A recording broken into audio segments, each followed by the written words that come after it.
What's good, podcast world? What's good, YouTube? Sixers are in trouble. I need a top five. Man, let's get into bets of the week, man.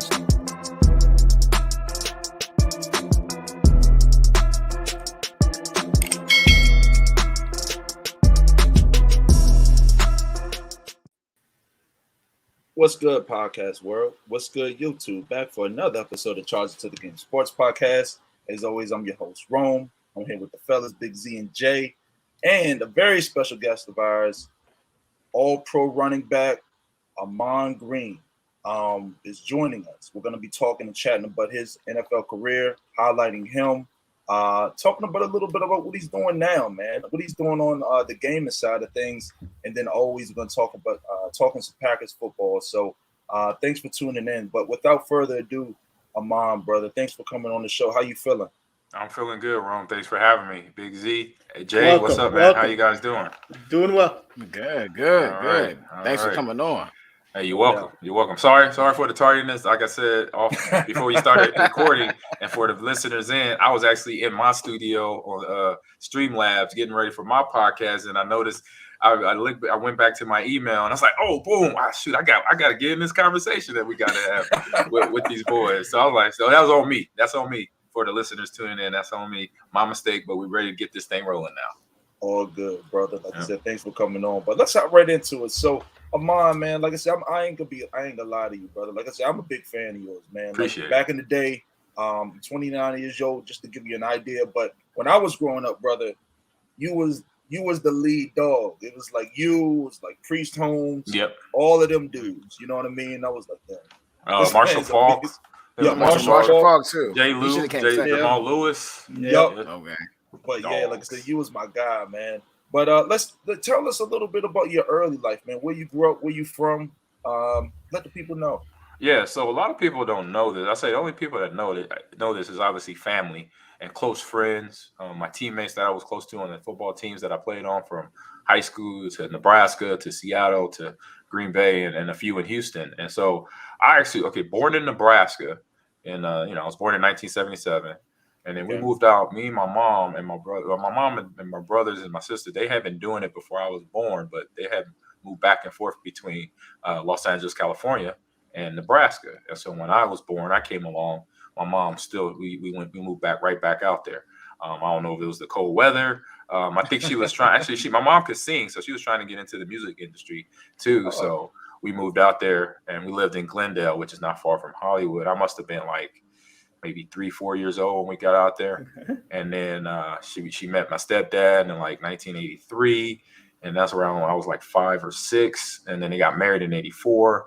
And then we bounced around Los Angeles a little bit. We were mostly in South Central area near Compton, Inglewood. And then we settled in a little neighborhood around 43rd and Vernon, 8th Avenue. It was called Leimert Park. It's actually a really influential neighborhood, not far from Crenshaw High School, not far from Dorsey High School. So prominent high schools, and I say a breeding ground similar to, like, I know guys from Miami. How the parts of Miami where you got some, as we say in the football world, we got some dogs that come out of that neighborhood, And so as a kid, I don't know this. I was growing up, being a kid, I remember my early days of playing street ball with older kids in the neighborhood. I'm 7. We moved into this neighborhood, and we're playing throw up tackle. And I jump in the game. I asked the kids, "Hey, can I jump in?" I'm 7, little dude, and they're like, "Yeah, jump on in." So I'm like, I was like, I'll try to see what they were doing. I'm like, they're just tossing the ball up, and whoever picks it up got to break tackles, try to score. So I'm like, all right. So I waited a little bit, and finally, I saw my moment to jump in, grab the ball. I grabbed the ball, and I juked a couple of the eyes, and I scored. But then after you score, you got to turn right back around and go back down to the other touchdown, the other field end zone, to score another touchdown. You keep going basically until you get tired or you get tackled or whatever. Right. So I'm like, all right. So I go down. I go down to go back up, score again, come back down. I did it 3 times, and finally I got tackled and I gave the ball up. But then I got the ball again and I scored. And as I was coming out of the end zone on the second score on my second possession, he must have been at least 12, 13. So he's bigger than me. He straight punched me in my chest. Wow! Yo! I was like, this is football. Right, yeah, this is street, Hey, Just boom. He like, sit down, little dude. And so he was like, man, you know, he was mad. He basically was mad because I'm 7 and I'm doing them, you know. And I'm like, this is street ball. So my brother, all my family in Nebraska, my mom and dad in the house. Okay. So I'm sitting there crying. I'm looking at everybody like, y'all gonna help me? He just put it in the chest. No, they ain't helping. You know. So I got myself up, dust myself off, clear my face up. And got right back in the game, you know, and was doing them. I'm like, okay. I said, all right, I see what's going on here. He punched me. Okay, he mad, but you know what? It's football, you know. And it was one, and it was almost like a hazing, you know, right. Where I was I was introduced to this how it's gonna be on the street. You don't know how it's gonna go down. There ain't nobody gonna call mama. Ain't gonna throw a flag. You better take that hit, get up, stop crying, wipe the tears off. So I learned that was this is 1984. You know, no referees, no coaches stopping that kid from punching me in my chest. And then from then on, you know, my mindset for just sports in general, I had no fear. I was like, my dad, you know, my stepdad got me into playing, you know, tackle football, flag first, and then tackle. I played at Rancho Park, which was not far from Dorsey High School. And then, I just had that punch in my chest literally took my mindset of just playing sports. If it was neighborhood or if it was actual organized, you know, you play on a team, you go to practice, then you play on the weekend from Oregon, you know, all that stuff was just like getting on the game field I had no fear, you know. It was like, all right, I know what I got to do. I got to be the best to start, you know, I got to run faster, or I got to hit harder. And that's it. You know, obviously then in the house, you know, stay out of trouble, hit my books, make sure my grades are right. Because my mom and dad gonna get on me. You know, my dad, my stepdad, he was 6'4", 315. He played offensive lineman when he was in college. Big boy. He was from New Orleans. He was from the South. Big country boy, yeah. Big what? Okay, and so he was from the South. Played college football, messed his knee up, but he still had good size on him, and it just so I had that upbringing, and people don't even realize like my dad was an offensive lineman, so I learned. I learned the game from him, understanding the trenches, battling, coming off the ball, hitting guys, standing up, hitting them in the chest, and then doing your job, blocking, and then teaching me that type of mentality as a running back or a wide receiver. I played that in Little League too. For me, it was like, all right, it's a grind. I'm gonna work hard. I'm gonna, hold myself accountable.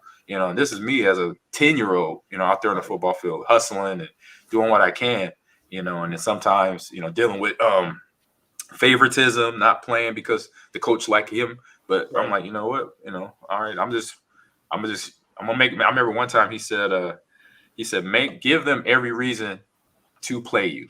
Mm-hmm. Right. He said, don't get mad if they're not playing you, but eventually they're gonna have to play because they're gonna see the way you're practicing. Right. They're gonna be like, man, we got to put this kid in. If we're gonna win the game, we got to put Ahman in, because if we don't, we're gonna end up losing. And I end up playing, through that. And when I wasn't letting it get in my head, like bother me, and where it breaks me down, like, man, this coach is showing favoritism, or I don't want to play the game and stuff. I just looked at it as I got to work harder. I got to push myself.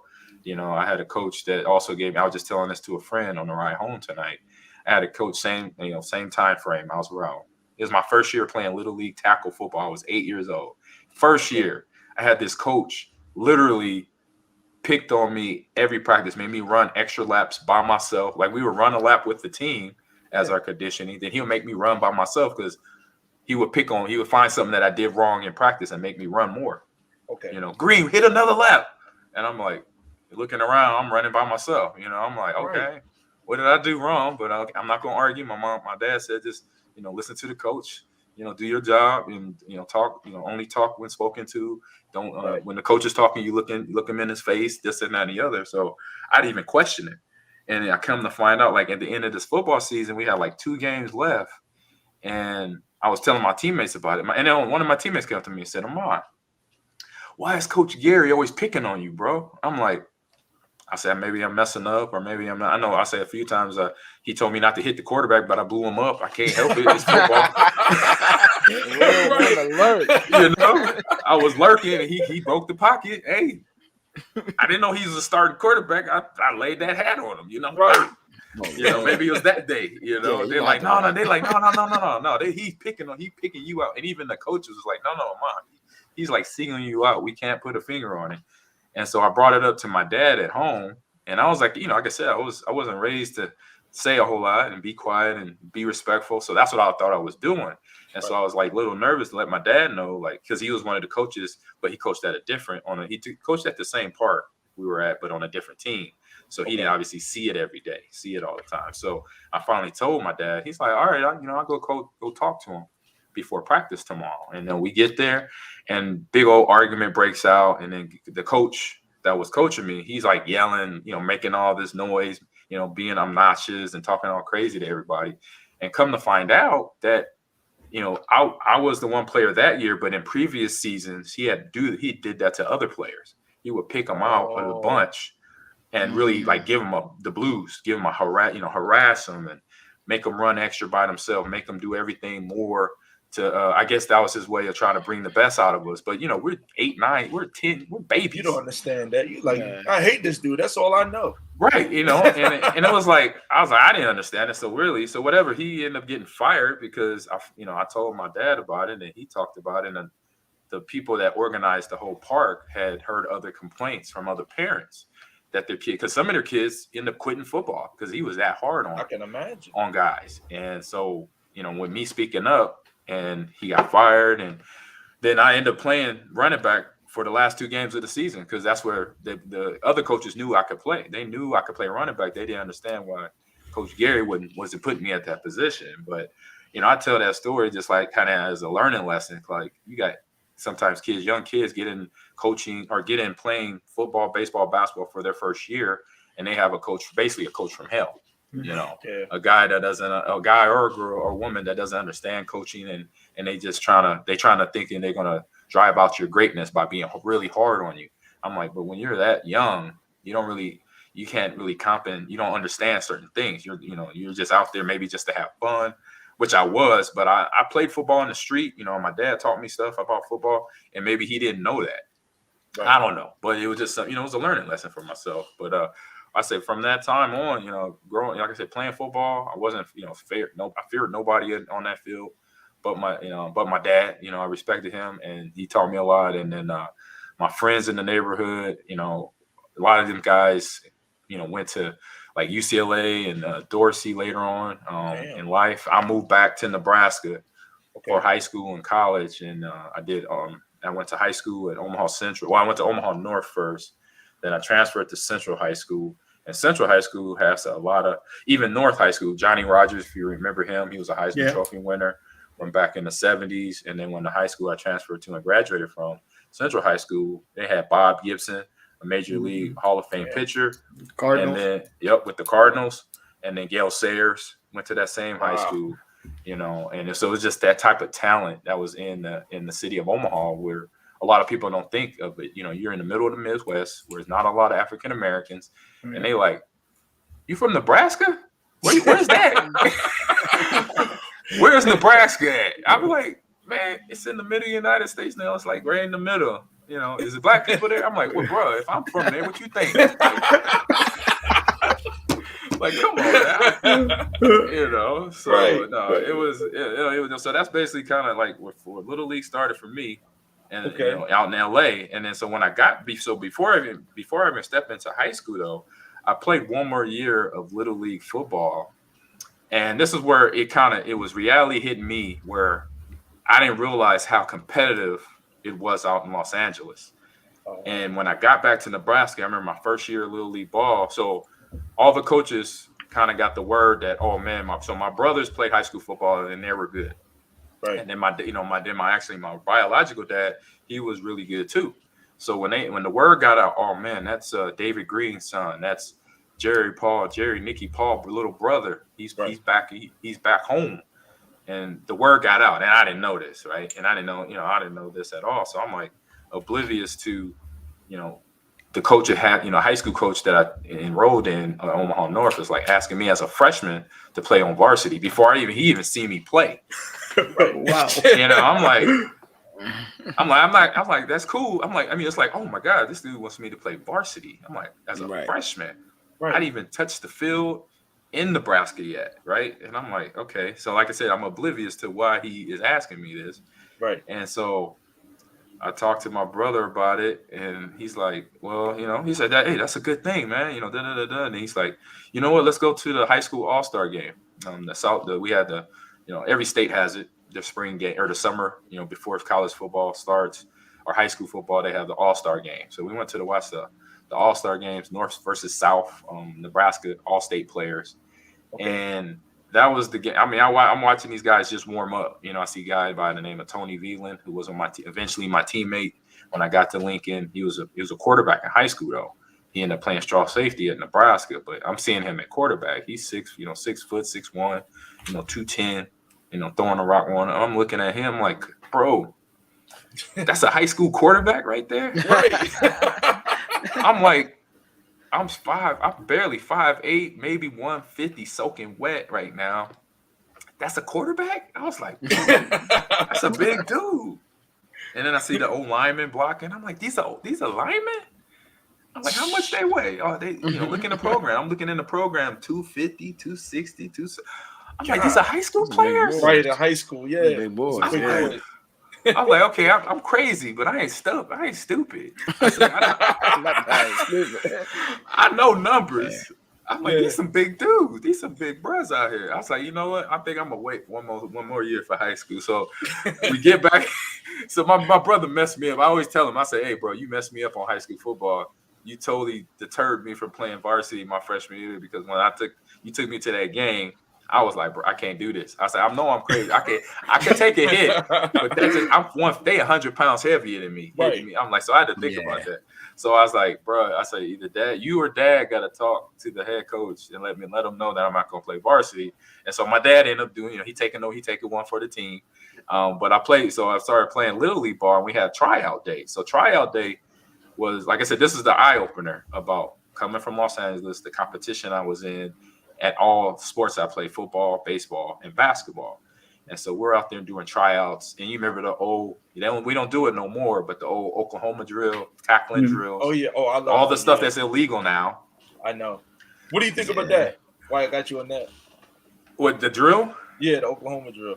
I mean, it was a drill that, hey, you better bring it, period. Yeah. You better have your mindset, you know what? It's either hit or be hit.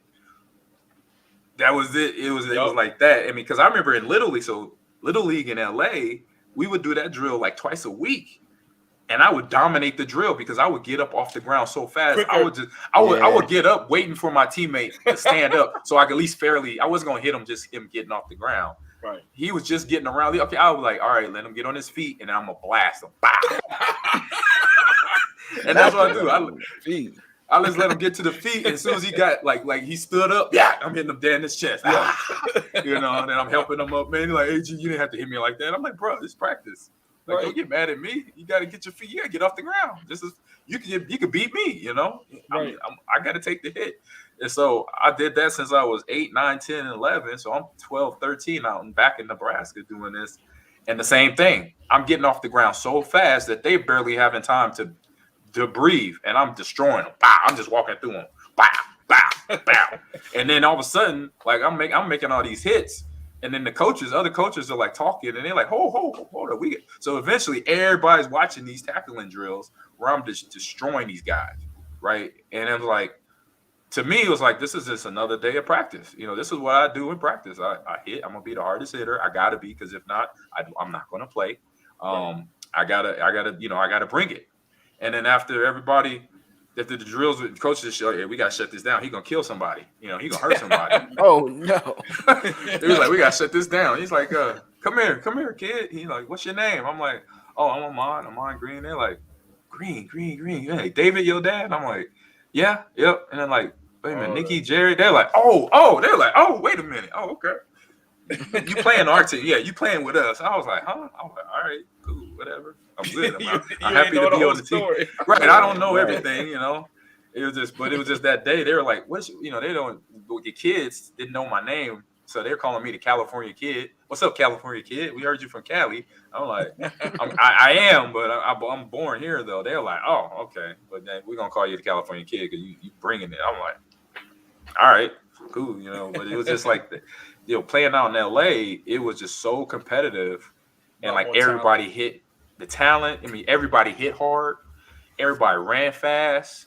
They could throw the ball. In baseball, they could hit the ball or throw a curveball. Football, you had to bring it. Too. That makes sense. You see a lot of talent like now, like even kids coming out of high school and they're going to these Division I schools. Like a lot of the dogs are coming out like LA, South Florida. I mean, they're coming from everywhere. Jersey. I mean, because I had teammates. Jersey. Once I got to college, I had teammates from Jersey that was like, dog, like, oof. I was like, okay.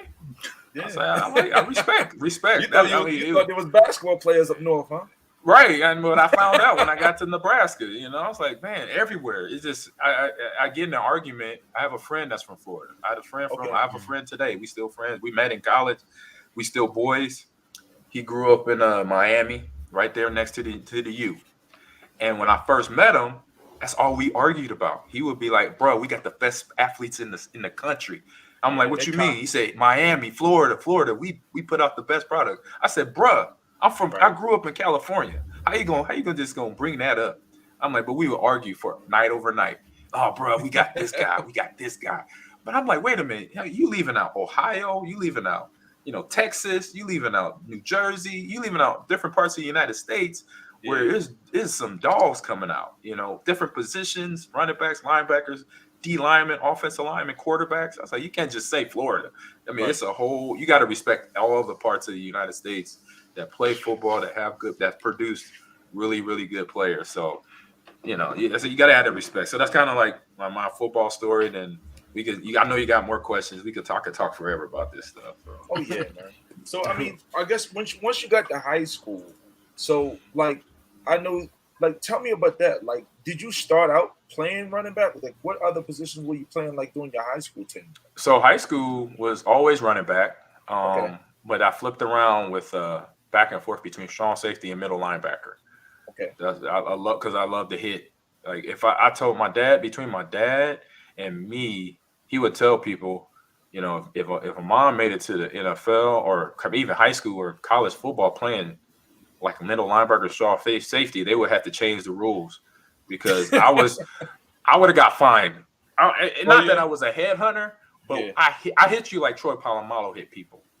Oh yeah! If you ever seen him hit somebody, like he hit me one time, and I'm like, who Troy? I'm like, if a cowboy meet the Cowboys that are Cowboys, they meet, they like tip their hats like respect. It was like that. He hit me. I said, yeah, bro, you hit hard. I'm like, yeah. I'm like, whatever, bro. Let me tip my hat. Yes, because he hit me on a little swing route, and I caught it. And just as I was coming down, I saw him coming, so I was like, let me, kind of duck, clinch a little bit. Still hurt. I was like, man, my whole right side is numb right now. Yeah, we had Lofa Tatupu on the linebacker. Yeah, I much respect to him. Much respect to him. He was telling us all types of stories. I guess he played with Troy at USC as well. Yeah, USC. All types of little crazy shit that he would be doing, man. So believe me, you're not the first, man. Yeah, I seen him hurt. Like I said, he hurts. Troy feels like running like if you was in your car and you ran into a tree stump. And then you know how a tree stump will mess your whole truck up. That's Troy Polamalu laying that lick on you. I mean, and he don't talk trash either. And that's another thing of respect. I was like, respect, because people would get mad at me thinking I was going to trash talk him. I'm like, no, bro, it's a game. I'm not worried about all that. I was like, if I trash talk, I'm gonna get my head blown off the next time. So I can't be popping off at the mouth. Hey, this is football. My brothers told me that, and my dad was like, "This is football. At any given moment, you could get lit up by somebody. So don't trash talk nobody. Yeah, don't come out here running your mouth, pretty much." So you asked me about high school. Yeah, it was interesting. So once I got in, playing varsity my sophomore year, like my freshman year, I played little league ball, So sophomore year goes by, starts up, and I get, I'm varsity, boom, get out there, and our team wasn't too great at North. We're 500 team, but I basically, that was like a year where if any, it built character because we got our butt kicked that year. You know, I played like that little league team I played on the year before in Omaha for the North Omaha Boys Club Bears. We won the city championship. We had a bomb squad. Like it was myself. We had a quarterback that was nice. We had an O-line that was nice. We had wide receivers that were jumping out the gym. Like we had wide receivers like Odell back then. We had this kid named Adrian Johnson that he would either outrun you or outjump you, one of the two. And pick your point. This was the little league team, right? Right. Yeah. And so this is what I tried to do. I was one of the team captains. So after the last game of the season, we went 12-1. We beat the team that beat us in the first game of the season for the championship was Kingswood. Okay. So after we beat them, we went down to Florida for a little league championship, and we played this team Missouri that we beat 35-0. They put the Mercy rule. Actually, we beat them 48-0, but we had 35 points on them in the first half. And so the next game, we played this team from Jersey, and this team from Jersey, I knew, like coming from LA, when we're sitting on the sidelines and they doing the national anthem, we're looking across the field at the other team. I said to myself in my head, I said, this is going to be a game. And reason why I said that, because when I looked across the field, I saw so their team colors were blue and white. They had blue jerseys, blue helmets. But the helmets, between the helmets, though, check this out. This one I knew I was playing against a team that they were dogs. They had a gray face mask, yellow face mask, blue face mask, green face mask. None of the face masks match. Oh, no. And some of the jerseys, the blue didn't match the other blue. On some of the jerseys, I said, oh, this team, they ballers. They're like, Ahman, how you figured it? I said, don't worry about it. Just come out here and let's start this game off. Right. Because if we don't, we're going to have to get punched in the chest. I said, they don't care.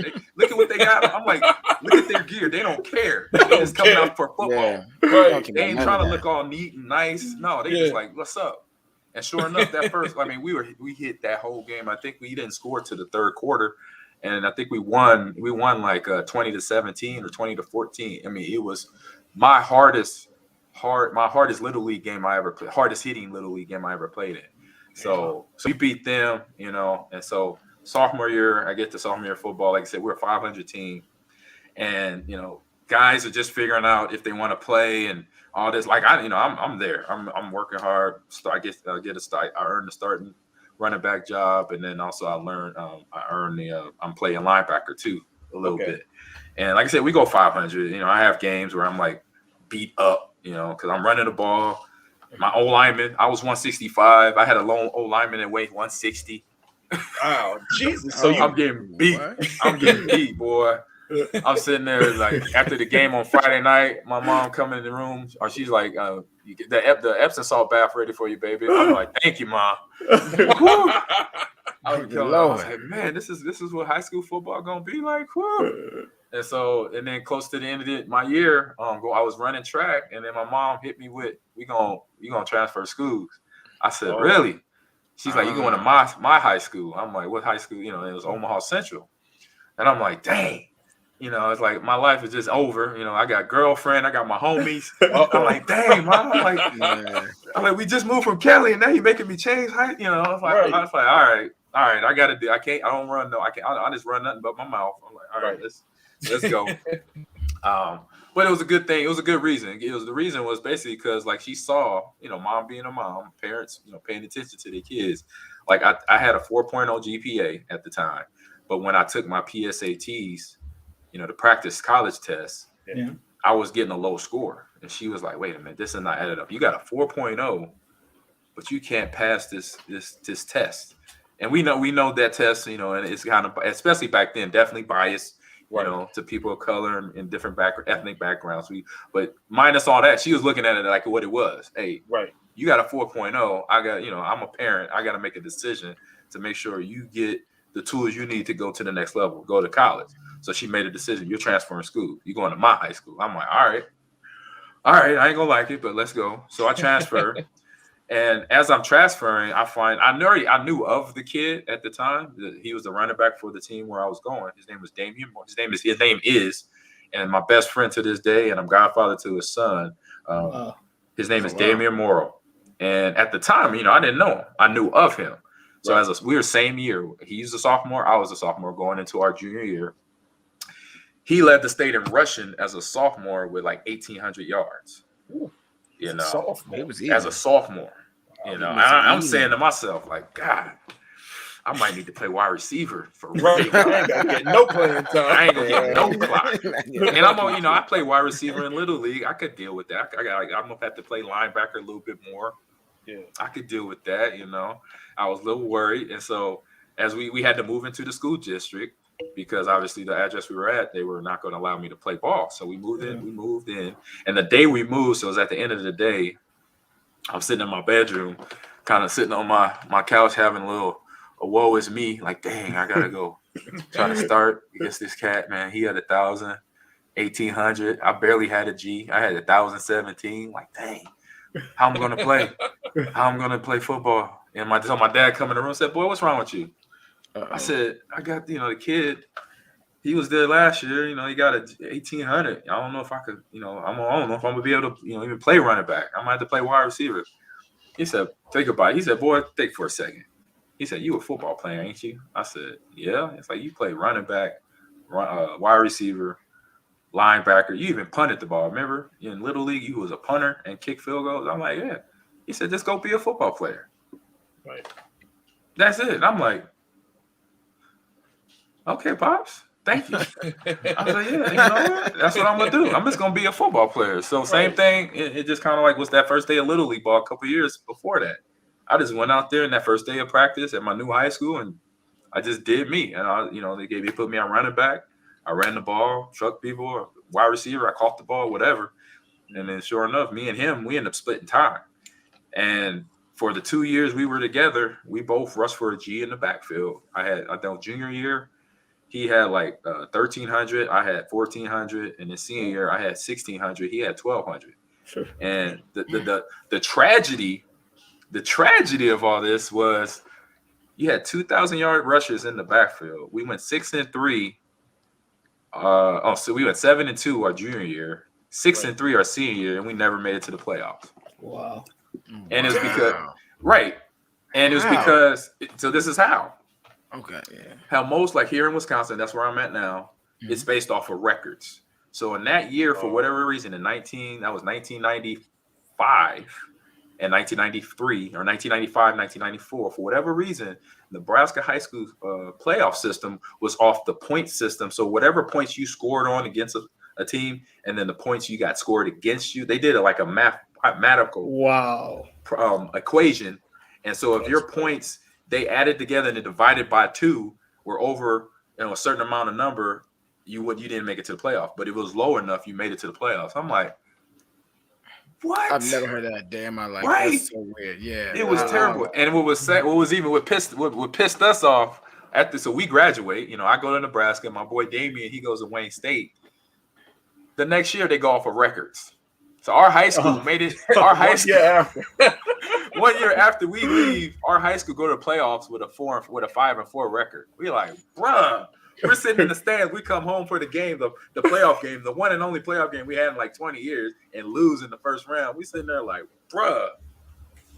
I'm like, we would have walked to the to the state championship. We would have had it been track meet all day, because like up until I'm gonna say, listen, within the last 10 years, my record per carry average was broken, and my per carry average was, I think it was 9.8 or 10.1 per carry. that was my yards per carry. I didn't even know that because I didn't pay attention to my stats. I knew I had over a G. That's all I wanted to know. I got a G, cool.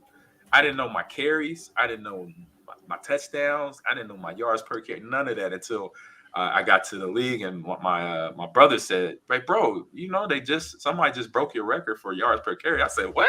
Really?" I'm like, "What was it?" It's like, "Man, you were averaging the first down to carry." I was like, "What? I didn't know that." I'm about to say, that's ridiculous. I was like, "God, dog." And then, oh man, so that was high school, and then I took my visits. I had 4 college visits. Actually, I had 5, but I ended up counseling one to Penn State because they wanted me to commit, like a verbal commit, before I even took my visit. And being the way I was raised, I said, "Look, I can't even lie to y'all. I can't, say I'm gonna go somewhere and I get there, take my visit, and I don't like it there." That don't make sense though. It makes. I guess I understand it from a college perspective. They're just like, okay, we want the athlete. You know what I mean? But still, I mean, from a human perspective, you got to go check out the school. You might not want to be out that motherfucker. Right. You know what I mean? Because exactly, and that's why I'm glad I took my visit to Notre Dame and Michigan. I went to those two. Like I went to so my visits was Nebraska, Arizona. Because you remember back in the mid '90s, Arizona had a nice defense and an okay offense, and then Notre Dame and Michigan. Okay. Let me see. What should I start with first? I'll start with Michigan first. So Michigan, get off the plane. It's some highly touted recruits there. I can't remember all. I know Jimmy Friday. He was a linebacker out of Texas. He was there. Mm-hmm. So we were actually on the same flight, and so we talked a little bit, and then we get there. We get the whole tour of the campus. We meet some of the teachers. Like they ask you what your major going to be. I wanted to be a computer science major. So I meet some teachers there, and then we meet the coaches. We meet the head coach. At that time was Mueller or Moeller or something like that. I think it was. Yeah. Met him, talked to him, and then at the time, Timmy Biaka Batuga was the running back. With Tyrone Wheatley was there, so you had some dogs. Yeah, you had some guys. I watched. I was like, this is hype. I said, I'm so hyped right now. I get to meet these dudes. Like, man, and so. Like Ty, I didn't meet like straight, like real quick. It was like quick. It's a quick handshake. We was at this little. I think it was like a sorority party or fraternity party it was at the student union on campus. It was real quick. He walked by. He said, "Hey, yeah, what's up, man? How you doing?" Gave me a dap, And then he was with his girl, I think, and he just kept stepping. We talked a little bit. That was it. So, but then the next day, I really got to kick it with Biaka Batuka, and. We kicking it, chilling, having a good time. We went back to his dorm room. It's him and it's another old lineman that was helping me with my visit. I can't remember his last name. His first name was Noah.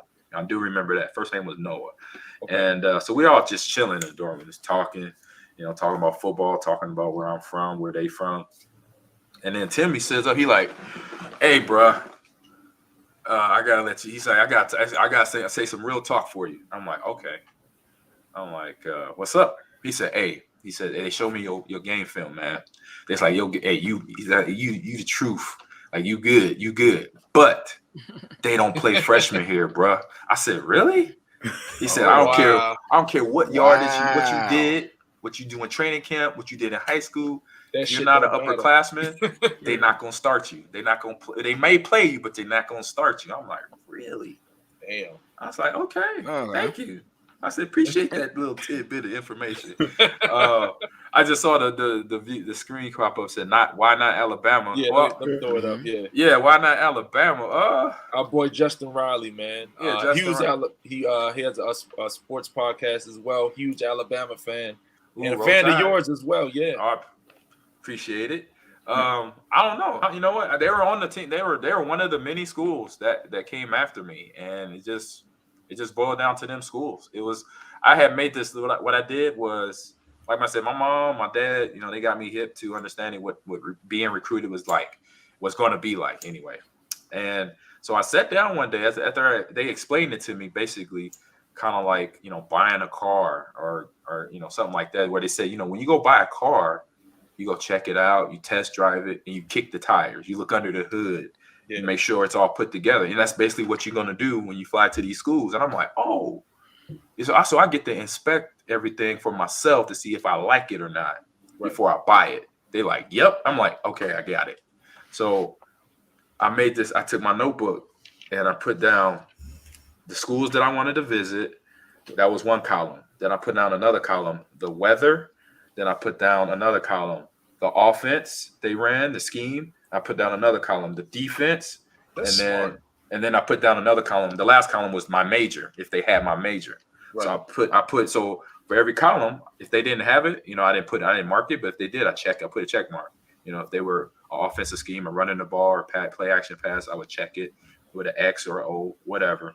My major, checked it. So I went down that chart. So that's how I came down to Nebraska, Arizona, Notre Dame, and Michigan and Penn State. That's how I kind of came, because they're all teams that ran the ball, 70% of the time. Back in the day, between Nebraska and Penn State, Notre Dame, Michigan, and Arizona, they ran the ball a lot, and it was a run game back then. It's a different game now. They pass the ball a lot, college football and pro. Yes. So yeah, that's how I kind of came down to it. So I'm trying to remember who was even coaching at Alabama back then. I have no idea. In the mid-90s. But it was a good. They still had good squads though. I remember some of the squads they were putting out. Yeah, but I mean, so you go to Nebraska. So tell us about like there, like what did you your first few years there, like what was that like?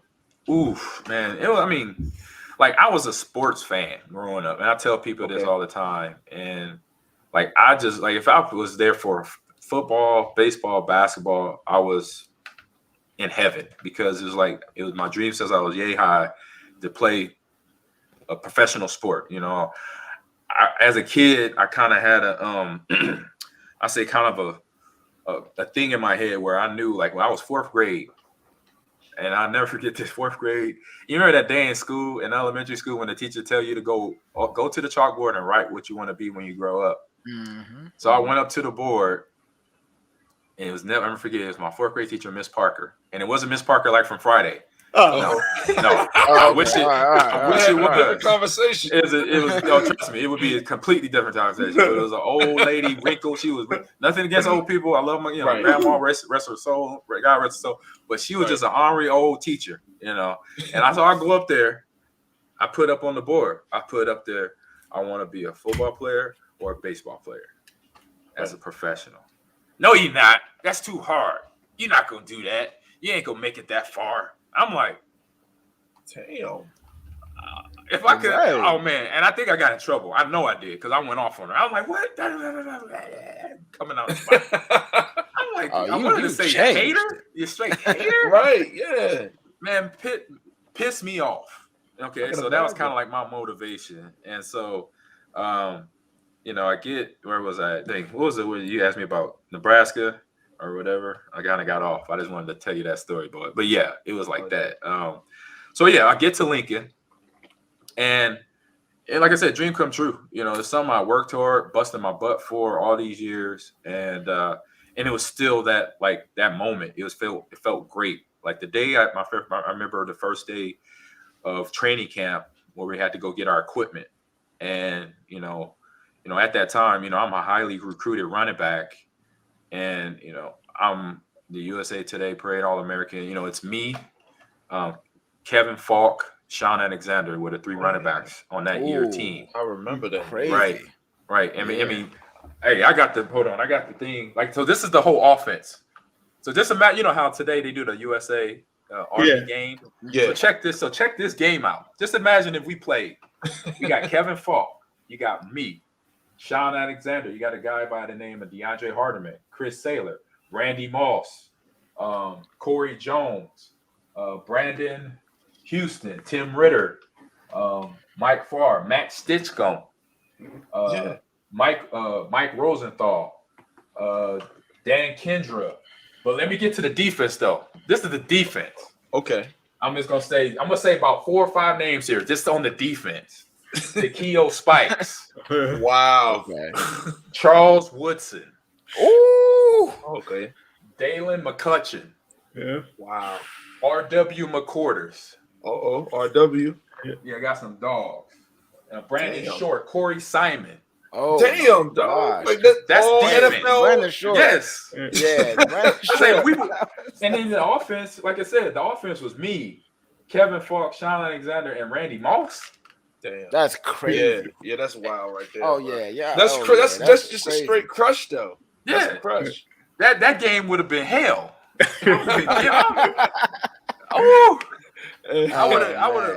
would have been some coaches in college football would have been mad at me because when I put my shoulder down, hey, it's over. It's over. You got to be ready. That's all I got to say. It was a humble confidence that I had. Like I said, I wasn't scared of nobody. It's football. Yeah, I didn't have no fear for anybody. You can't. It's football. If you fear anything, don't even put the helmet on. Yeah, because it's a physical sport. You got to be physical from the time you step on that field to the time you step off. It's a physical. It's like boxing. Right. You get in that ring, you better start throwing haymakers. You better have a game plan. Like Mike Tyson said, everybody got a game plan until you get punched in the face. You better know what you're doing after you get punched in the face, because you gonna get punched in the face.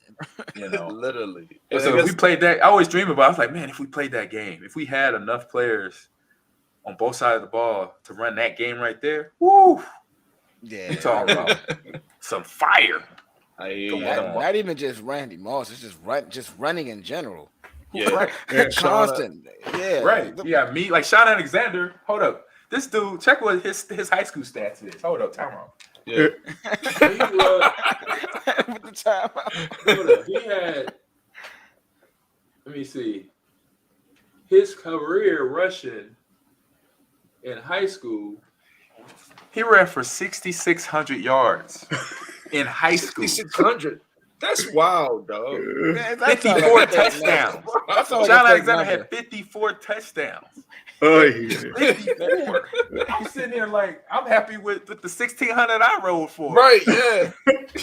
66 in high school, though. How you rush for that in 4 years? What are y'all playing? 8-man football? I'm about to say.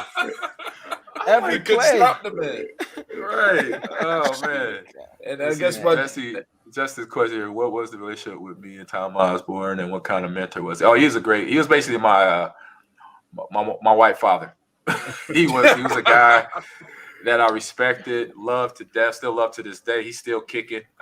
He's still, helping out people in the state of Nebraska. And like I said, my second father, he taught me a lot of things about myself, about the game of football and how to play it and how to have respect for your opponent. No matter, because I say the one thing that we learned once I got there, once the season got going, is we took every opponent as they were the number one. Like, even though we were ranked number 1 or 2, we played the other team like they were ranked number 1 or 2. We had, even if it was, a team that we knew we were going to beat, like Pacific, we going to treat them like they ranked number 1 in the top 10. Because if you don't respect your opponent, you're going to get punched them. You're going to lose the game.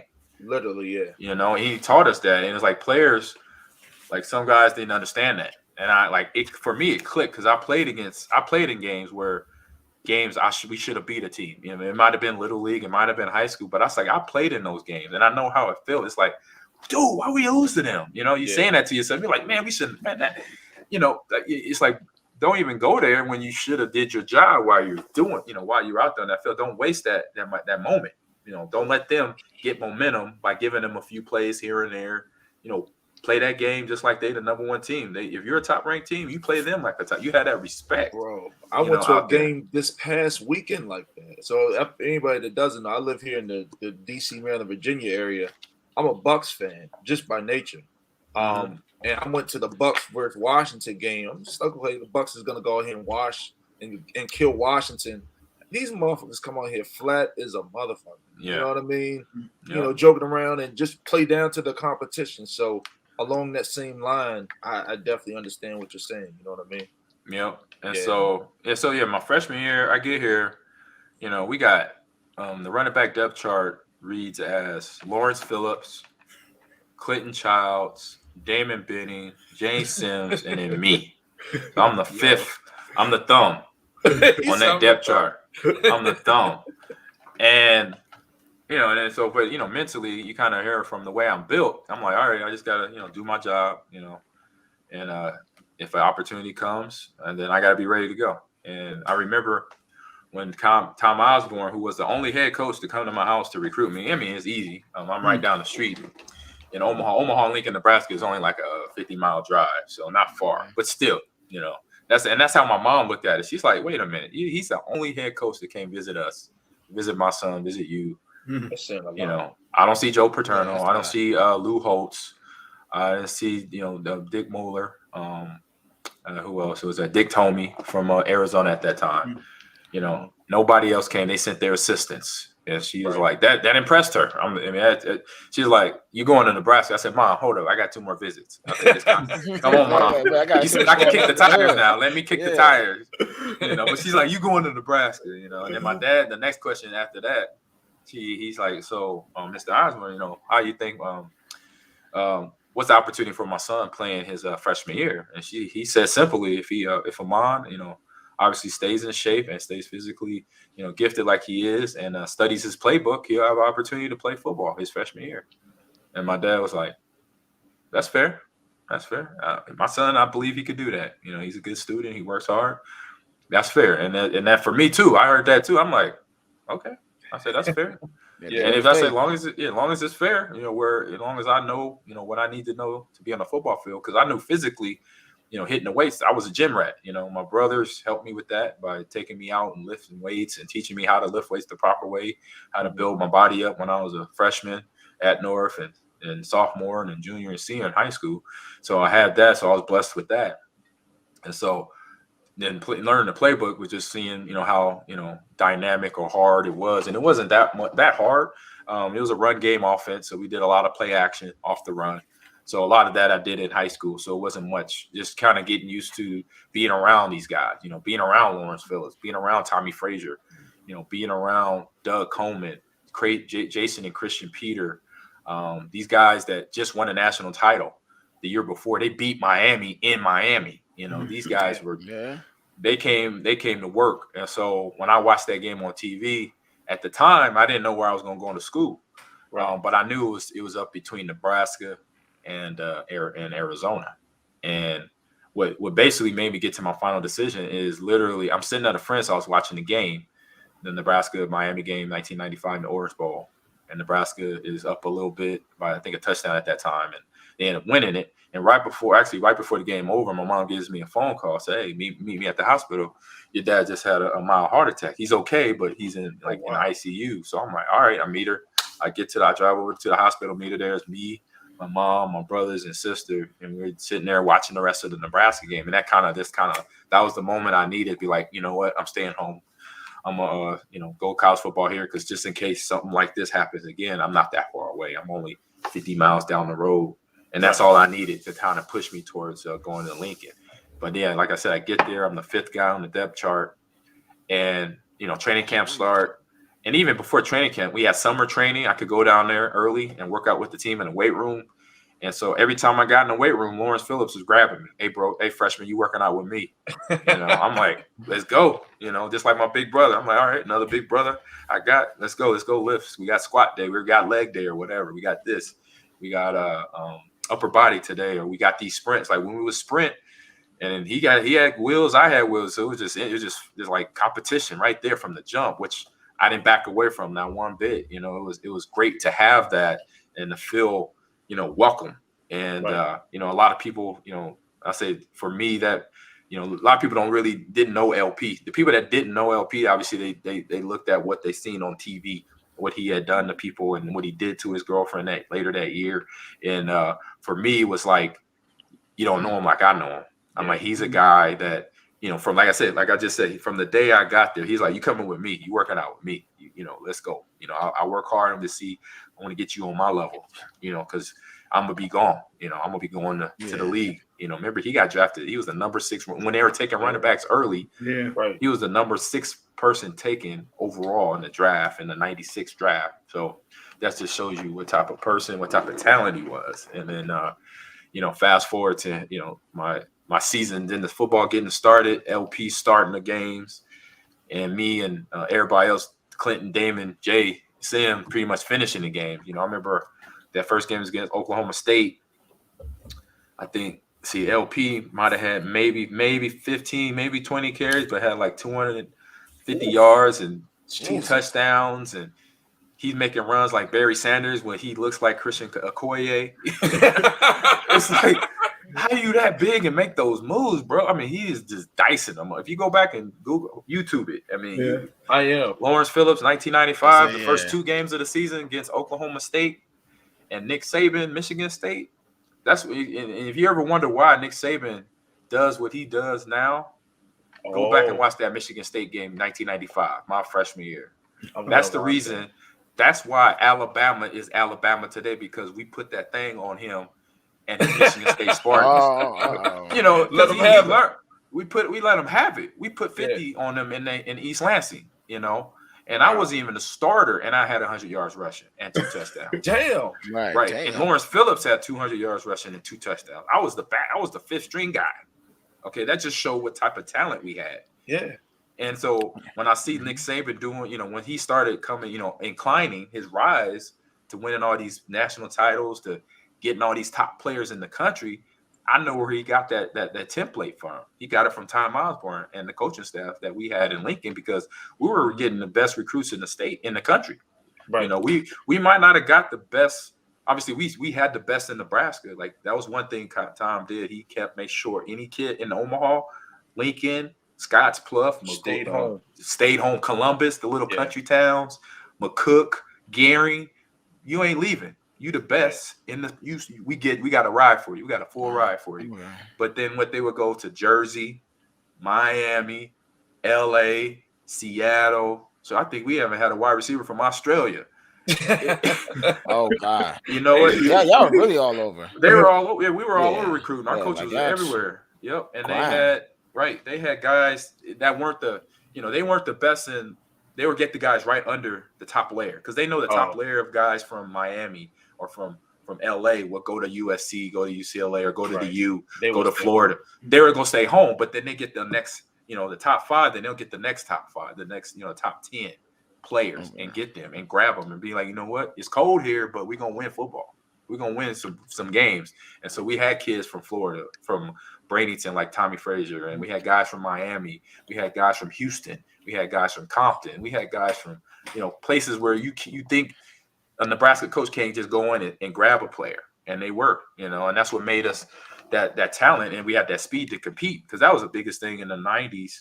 The early 90s, that Tom Osborne realized that we had to get some speed. We had talent. Yeah. We just didn't have the speed, and it's just and then sometimes you find that just that player that has it, and that was one of those players was Lawrence Phillips. He had it, where he was 6'1.5".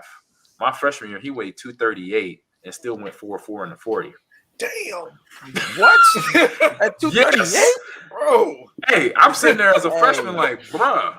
I was not expecting that weight. Pretty much 240. Right. You run a 4.4. This is crazy. And he would. And what year was this? 1995.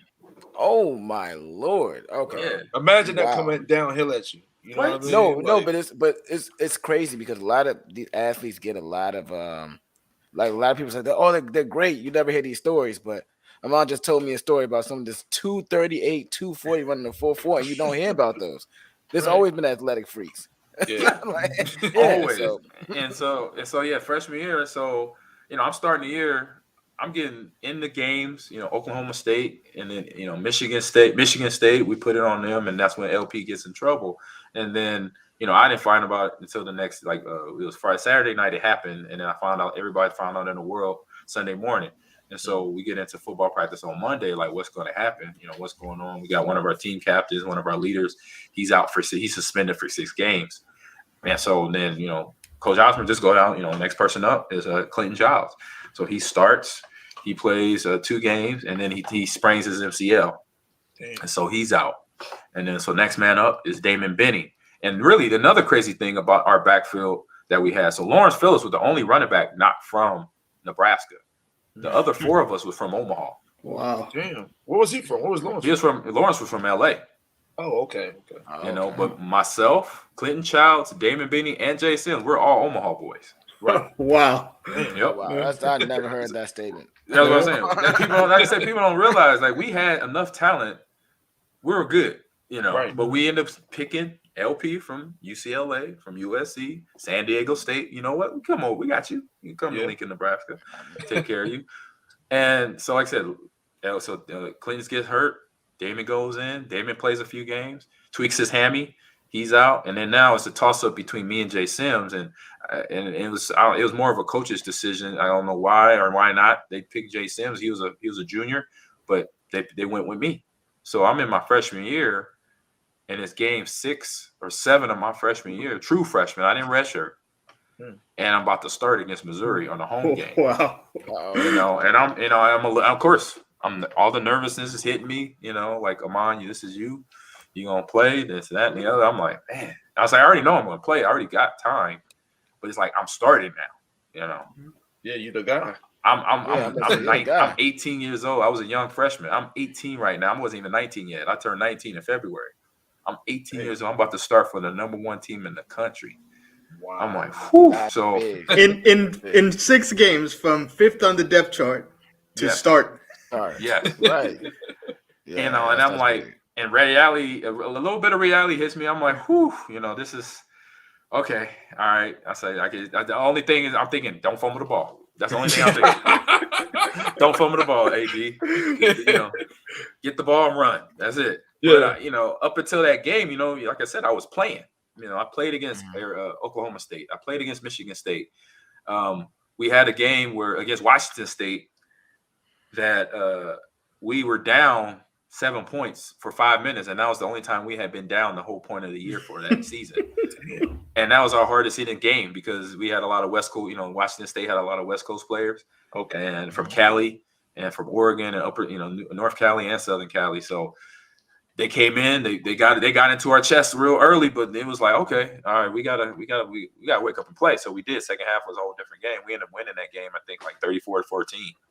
But it was like, you know, it was like our first and only eye opener. People, you know, like, man, y'all beat them 34-14. Like, well, we were kind of sluggish for our level of football the first half, and we noticed it. And the coach called us out, like, hey, y'all, you know, we showed y'all the film. We said they got some athletes, and now we got to now what's up? You got to make a decision. You either gonna show up and play, or this game's gonna continue to be hard. Right. So what you gonna do? So he basically asked us that question, and we all like, no problem. We gonna get this right. Let's go. And so that was my kind of like my breakout game. Even though I wasn't a starter in that game, that's the claim. So that was the game Damon tweaked his hamstring. So I ended up taking over the rest of the game, and I rushed for 176 yards and a touchdown.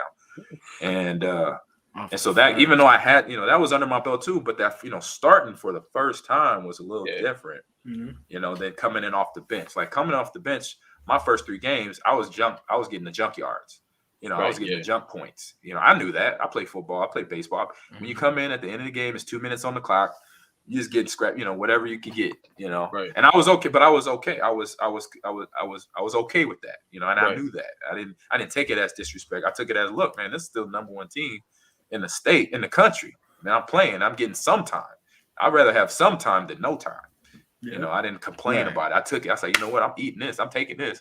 You know what? I got 2 minutes. I'm gonna take this whole 2 minutes. If I could rush for 100 yards in 2 minutes, I'm gonna do it. That's how I looked at it. I was like, if I could get 3 touchdowns in 2 minutes, this hey, I'm blocking. I remember. I mean, my team blocking. I remember my first game in the what was the first home game? I think it was the first home game was I think it was Pacific, and I remember getting that huddle at the home game. Man, the first home game obviously was hype. Get the crowd pumping. I remember I getting that huddle for the first time, and Aaron Graham and Aaron Taylor. Aaron Graham was our starting center, who was an All-American, and then Aaron Taylor, also All-American and Buckets Award winner. They yelling at me, and I'm like, I thought they mad at me, but they just getting me hyped. Hey, freshman, you ready to get the football? We about to put it in the end zone. I'm like, okay, yeah, let's do that. I'm like, oh God, what did I mess up? I just got in the huddle. They say these motherfuckers is crazy. They crazy. They scared me. I'm like, oh, you're hype. You get me hype. Okay, yeah. All right, let's go. Ooh, yes. I'm like, because I thought I messed up. I'm like, dang, I just got in the huddle. Did I do something wrong? I'm like, oh man. Okay, these boys is hype. I said, okay, I said the old lineman is hype.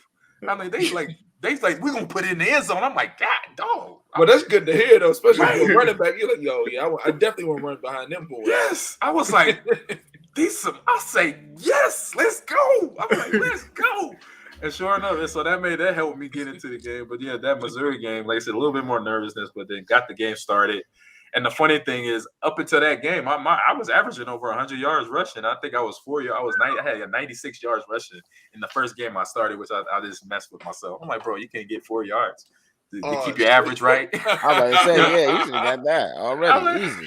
I'm like, what was wrong with me that game? Huh? I was too nervous. What was wrong with me? But man. But yeah, that was my 6 games. Start the game, and then the season just continued on. You know, had some great games. I was the starter pretty much the rest of the season until LP got back, and then when he got back, we shared time, and so I ended up breaking, getting some freshman records, rushing for 1,000. I think I had over 1,100 yards my freshman year, about 10 touchdowns. And the thing about it too, like people didn't understand, like me and LP's relationship off the field because during his suspension, obviously he couldn't practice with us, but he still had school. So we would meet in the class, like in the walking around campus, in this one little area. We'll sit on the bench and he would break down the defenses for me. Like, all right, we got Kansas this week. This is what this linebacker does. He likes to do this. He's heavy. He's not real fast. He would give me. That's what's up. He would hit me. He would educate me on Kansas State, Colorado, Pacific, because they played Pacific the year before. So he was giving me, hey, you know, I can't meet with y'all, but we're gonna meet, and I'm gonna show you this stuff about they like to run cover 2, or they like to run this blitz all the time, or they like to fill the box with 9 guys. He's giving me all this information, like, and I'm just taking notes. Okay. Okay. Yep. Okay. He can't turn back now. Yeah. I'm about to say, he can't turn back now. Right. K-State. Okay. They do that. Okay. K-State, Colorado. Okay. Boom, boom, boom. You know, so I got all this information along with, you know, being coached by my coaches. You know, I'm getting my teammates help me out on that. So a lot of people don't know that. Like I said about LP, he was a fantastic teammate, you know, to not only me, but everybody on that team. So, so we get, I say to this the show, I say the hard work and I say competitiveness we had on that team. Whew, so I'm like, last game of the season, we got Oklahoma week. This is Oklahoma week. So at that time, big rivalry game. Oh yeah. And actually, if we win this game, we get the Big 8 championship. So this is when we're still in the Big 8. And I think it was a Tuesday practice, or no, it was Wednesday. It was the last hard hitting practice of the week. Like when we practice, our practice was so hard that's why we couldn't wait for Saturday, because we would kill each other. Just to get out of it. Yeah. Yes. Yeah. That's we easy.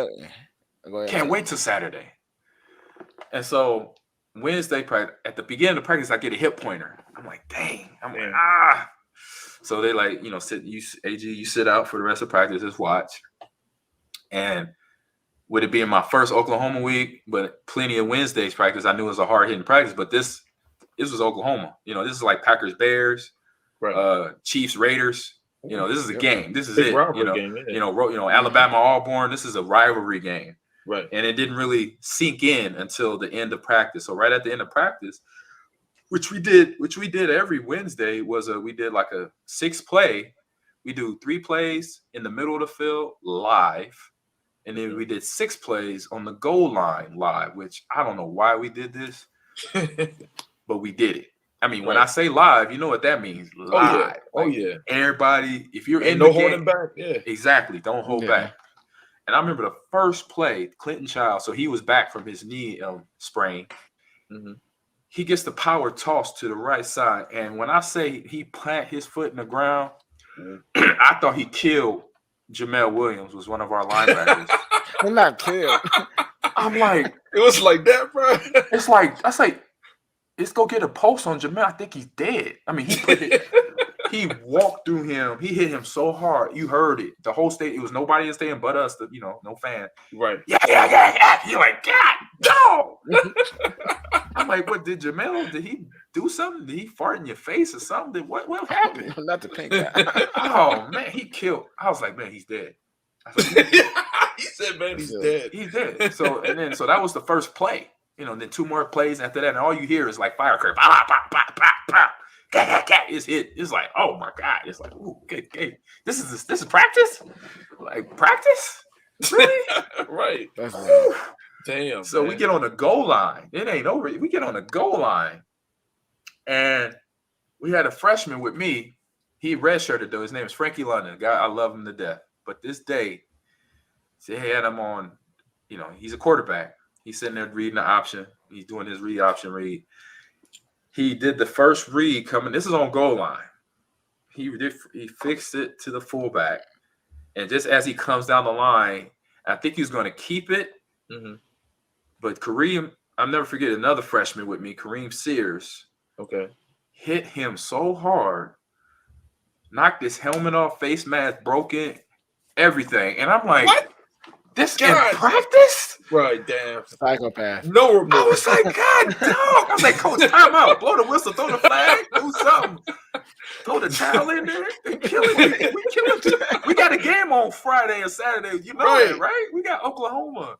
And I'm like, God bless. It was it was crazy. Y'all, they're blowing people up. We killing each bro. other, Yeah. killing. So we ended up beating. No surprise, we beat Oklahoma 37-0.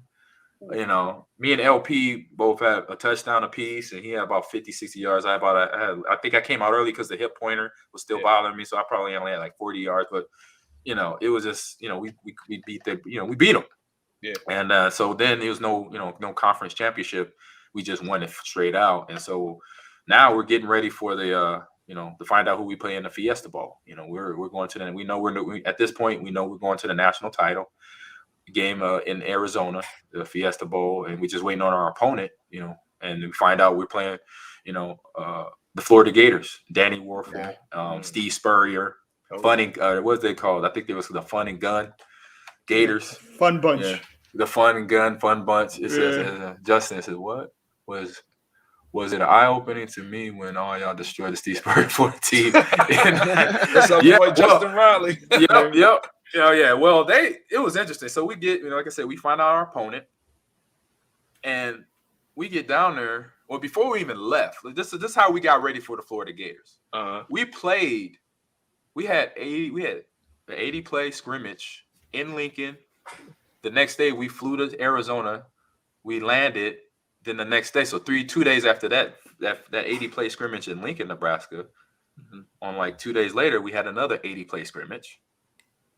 And then a week before the game, we had another 80 play scrimmage. So we pretty much played 3 football. We played 3 to 4 football games. What's that? We played 3 football games before we played the Gators. I see, bro. And it was full tilt. Tommy Frazier was live, and Scott was getting introduced to being a quarterback. Then he was live. Ooh, we were out there banging. It was like, man, we can't wait to play these Gators. And the problem about the Gators, like I said, you know what I said, what I told you about my brothers and trash talking, right? Yeah, I told you that. So this is where the Gators messed up. So it's a bowl game. Yeah. And you have all the festivities. You have a luncheon. You have the coach's dinner. You go hang out with the other team and kind of, you try to meet and greet, but you end it like we gonna bust y'all in the mouth. We gonna. That's what they doing to us. We going to these events. Oh, we gonna. Remember 95 South that come on ride the train and ride it. Yeah. It was like we're gonna choo choo. That's what they sing in the song. Oh, we gonna ride the train on y'all. We gonna run the train on y'all. Choo choo. We're like, oh. That's a crazy terminology. Okay, I got you. I bet. We at the movie. I remember one night we went to the movies. It was like our night before. It's like 2 nights before the game. Coach said y'all could go hang out one more night, no curfew. Go watch, go to the movie or something. Yeah. We go to the movie and at the mall there in Scottsdale, Arizona, and it just happened. All the rest of the Gators were there, and what were they doing? Oh shit. Yeah, running popping off at the mouth. Yeah, we gonna bust y'all. We're gonna show you how the SEC do it. We're gonna show you how we play football down south. We're gonna show you boom, boom, boom, boom, boom. And we just sitting there, and what Coach Osborne said, he picked up on all the trash talking at the luncheon and at the dinners. He's like, hey guys, he's like, I understand that these guys are trash talking you. Don't retaliate. Let our actions do the talking. Let them run their mouths. You be quiet. I know you want to say something, but don't say nothing. Let your past talk. Let your game show. That's what he told us. Because you had, all of us was like, what's up? Let's go. LP was like, no, bro, let's go now. He said, what's up? And then we was like, just hold up, calm down, say all that for the game. So that's why when you saw that game, you saw that 62-24 butt whooping we put on, because they were, like I said, the whole 2 weeks we were there in Arizona, trash talk every time, doing this, doing this. And we were like, I got you, bro. Dang. Wow. So there you go, Justin Riley, man. Hey, Justin Riley, that's why. Yeah. That's why Steve Spurrier was sitting on the sideline looking like this. Damn. Can't do nothing with the boys. He can't get it, because that's why he pissed all of us off. The whole team, even our backups, they were mad when they were so excited to get in that game to hit a Gator. They couldn't wait. They were like, "We're gonna get!" Oh man, they were so excited. They loved it, boy. Damn, so that was my freshman, and that was my freshman year. So, I got to play, with the best team in the country, and then playing the national title game. Not only, and then we win it, but we just not even win it. We beat this team. We destroy them. We set a whole precedent to where I remember going into my sophomore season, and we tried to schedule an early kickoff classic game with Clemson, and Clemson said, "Nope, we don't want that smoke." And they was like, "No, we good. We don't want our team to get our season ended in August. Right. We don't want to take that L, huh? We don't want to take that L that early like that." Yeah. It's like, ooh. So yeah, that was like, my freshman year, going into my sophomore year. So yeah, that first year was great. It was a fun thing, and I had some great experience, and it's just like, wow, I can't believe I was able to do that. But I knew I wanted to be a part of that team, and that's why I was there. Amazing, bro. Amazing.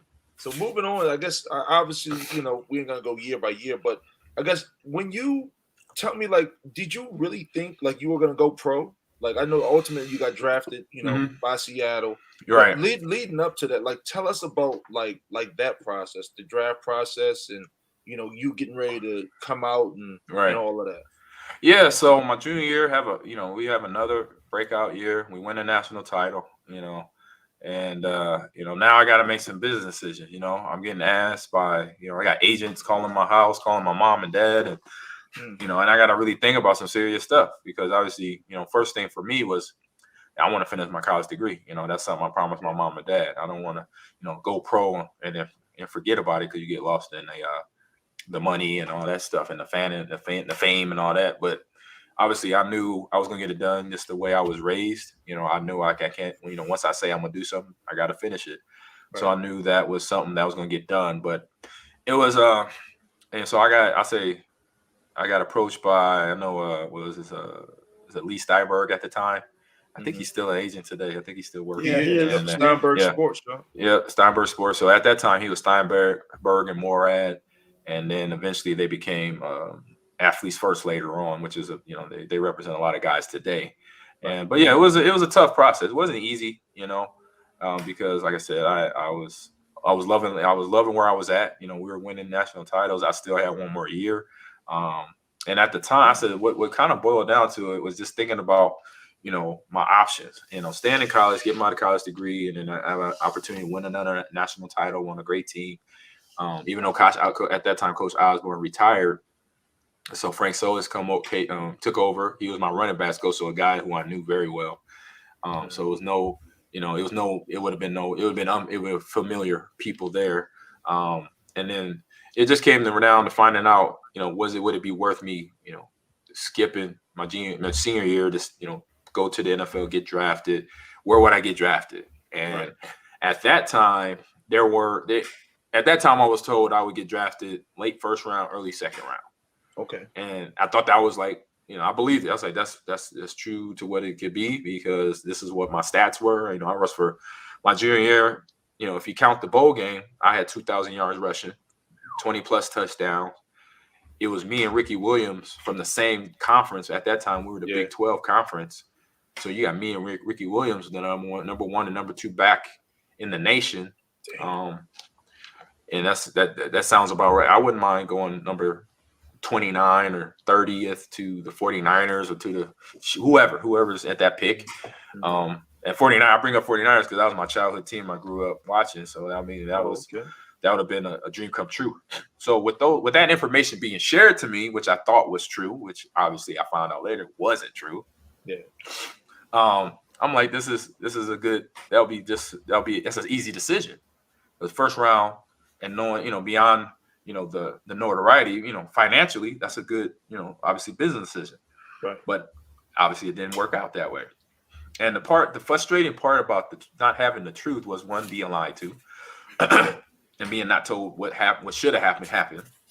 And number two was the hard work that I put in. So the hard work I'm talking about is not just the hard work I've done since I was a kid, playing football, getting the good grades and all that. It was that time I put in from the time I left my team in Lincoln, Nebraska to come to California to train for the combine. This was it. I'm getting ready for that ultimate job audition in my life. That this is going to set off my, my family, my immediate, because I was a dad at that time. I just became a dad. Mm-hmm. So I'm thinking about that too. That was probably the next biggest thing on my mind. Is like, I'm a dad now. So I gotta focus, Kid stuff is over now. I'm an adult. But I got a human being that I'm responsible for, along with my girlfriend at that time. We were dating. We eventually got married. So this is how I was thinking. I was thinking real world stuff. Like, all right, I'm a dad. kid stuff is over. I'm about to go to the real world.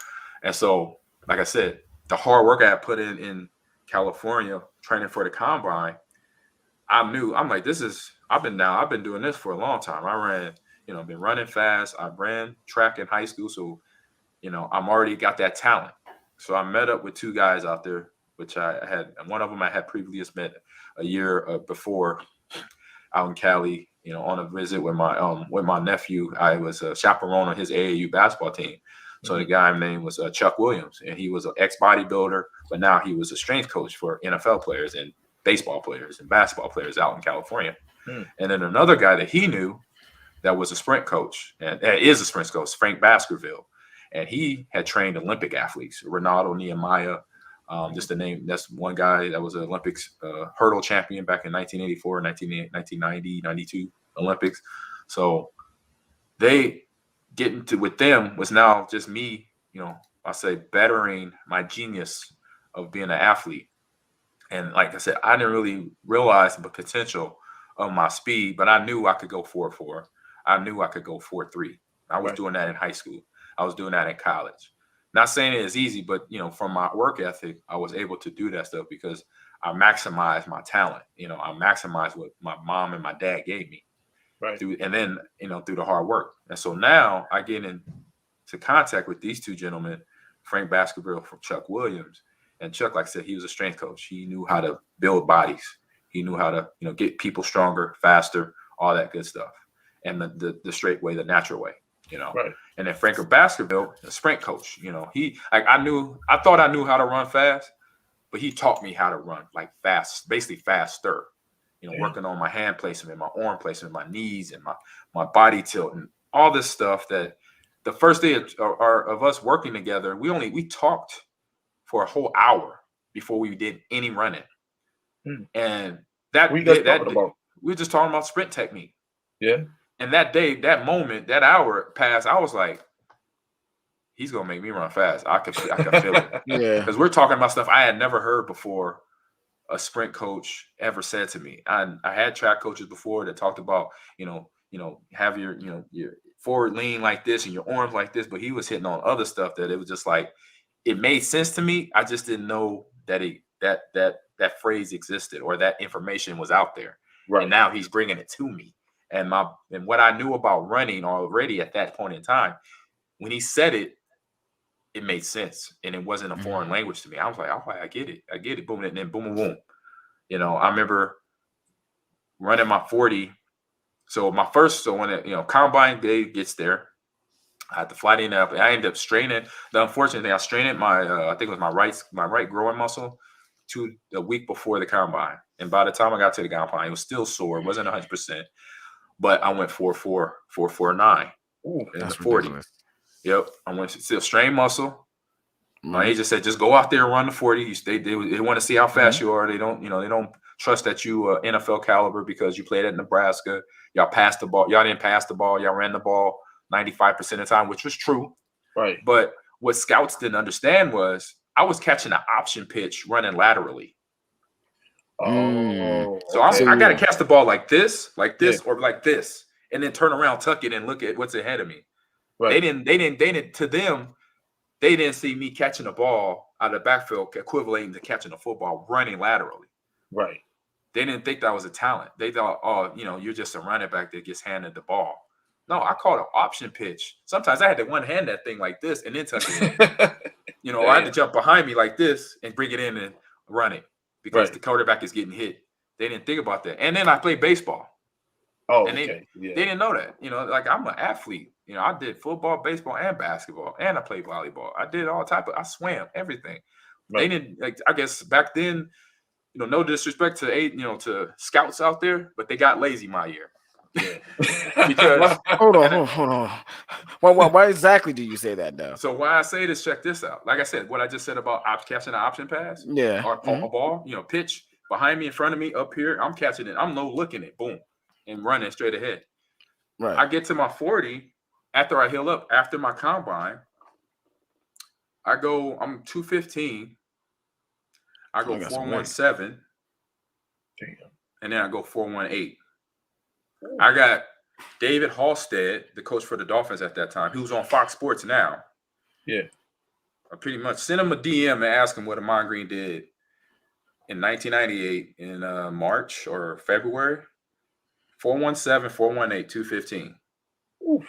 I caught 17 of 20 passes. This is at my pro day. Yeah. And I can't catch the ball. Yeah, that's wild. That's what the scout said. That's what Mel Kiper said. Oh, he can't pick up the blitz. He don't know how to read blitzes. Dude, he can't catch the ball out the backfield. We don't know if he could do that. You know, so that's why I say, especially, you know, sometimes when you see a guy get picked up by even today's draft picks. Yeah. I'm like, for example, nothing against the kid. This is the scout's fault. Mitch Trubisky. Oh, Mitch. Here you go. Maserati Mitch. He should not have been a first round pick. Jay, that's your boy. That was Jay's boy. That is on the scout, not on Mitch. Yeah. Mitch is NFL talent. Yeah. But scout doing his job, not trying to do his job just to maybe impress the GM at Chicago or maybe answer the cries of the city. Oh, we need a quarterback. Right. Instead of looking at him and saying, you know what, he only played 13 games at North Carolina. Right. He had one good year. He had one good year. Yeah. That's what I'm saying. Yeah, that's what I'm saying. So that's not Mitch's fault. Right. Yeah. To what happened to him because he was not the talent they wanted him to be. Right. Okay. People blame Mitch. Oh, he's terrible. No, he's not. That was they put him in the wrong position. He wasn't ready for that. Yeah, he was was third round. Now, he was a third round, second round talent at best. Right. You know. So with me, how I'm 215, run a 417. He's on a 2-time national champion team. You think that's just not NFL talent? Right. You know. So so if that put the biggest boulder on my shoulder after I got drafted. You talking about I didn't have a chip. I had a boulder. Right.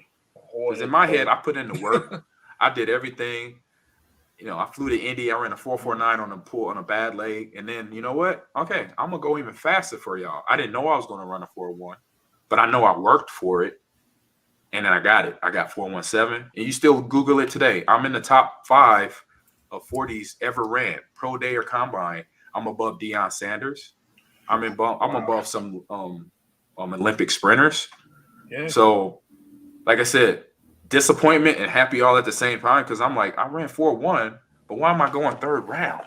Right. You know, that was just frustrating. It hurt me. I was disappointed in like I said, I always looked inward. I never looked outward. I was like disappointed in myself. I said, you know what? That's real. I got this boulder on my shoulder. When I get to Seattle, at that time 31 teams. Well, I'll say I'm on Seattle right now, so 30 teams about to feel my anger every time I play ball. Even if I'm not running the ball, I end up playing special teams my rookie year and my second year. So when I got that job, hey, how did I come down that field? Like a bat out of hell. I want to find the commentary that happened when you was in the combine because I just really want to know. You can't pick up blitz. I want to see exactly what they were trying to see because it sounds crazy to me. Right. It really does. It really does. I don't get it. I say what they were probably trying to see, and you know, I study. Mary, you said Mel Kiper never gets any assessments. Yeah, he doesn't. He doesn't. Bro, we can have the dude just be saying shit. Like, right, he does. Right, and you kind of look at it back then. So 1998, you just look at the running backs in the NFL. You know, you had Barry Sanders, you had Emmitt Smith. Those are two that just pop off the head right away. I know it was other players back then. You know, Ricky Waters was still playing. He was towards the end of his career. So they were trying to measure running backs of that era and that time. You know, they're comparing me to them. You know, but they also got to know I'm new talent, and that new talent you can't just judge it and put a stamp on it when they do something like that. Because I know now even as a player. I knew if a kid if I'm a player and my teammate goes 4.2, I'm like, oh my God. Yeah, that's blazing. I'm like that. Yeah, that's crazy. Whew. I say, bro, that's fast. Okay. I'm like, man, like what Muhammad Ali say? He said, I'm so fast. I turn the lights off, which I'm in the bed before the light turns off. I'm like, that's fast. That's fast right there. So yeah, just that right there was like motivation. It was just motivation, you know. So that year, my rookie year in Seattle, on the field was like like I said, my job was special teams for, kickoff return. I was the kickoff returner. I was one of the guys that made the wedge go away. I was a wedge buster. Shit. Punt return, punt. I was a flyer, or they call it, well, when I was playing, it was a gunner. They call them flyers now. The guys that run down the outside to get down to try to keep the punter from returning the ball. That was me. You stayed in bounds though. You ain't try to run to the side. Oh no, yeah. I wanted to. I wanted. Oh to yeah, he wanted. Bro, you wanted that contact. He wanted the smoke. I wanted that smoke. So I remember. So my first game. Speaking of that, right there. Speaking of that flyer, my first game against the Chargers. Yeah. So it's Seattle. It's AFC West at that time. Okay. And we play San Diego in San Diego. I'm 215. I'm a flyer. I'm a gunner, or whatever you want to call it. Right. I line up, it's a wide receiver stance, and I look at the ball.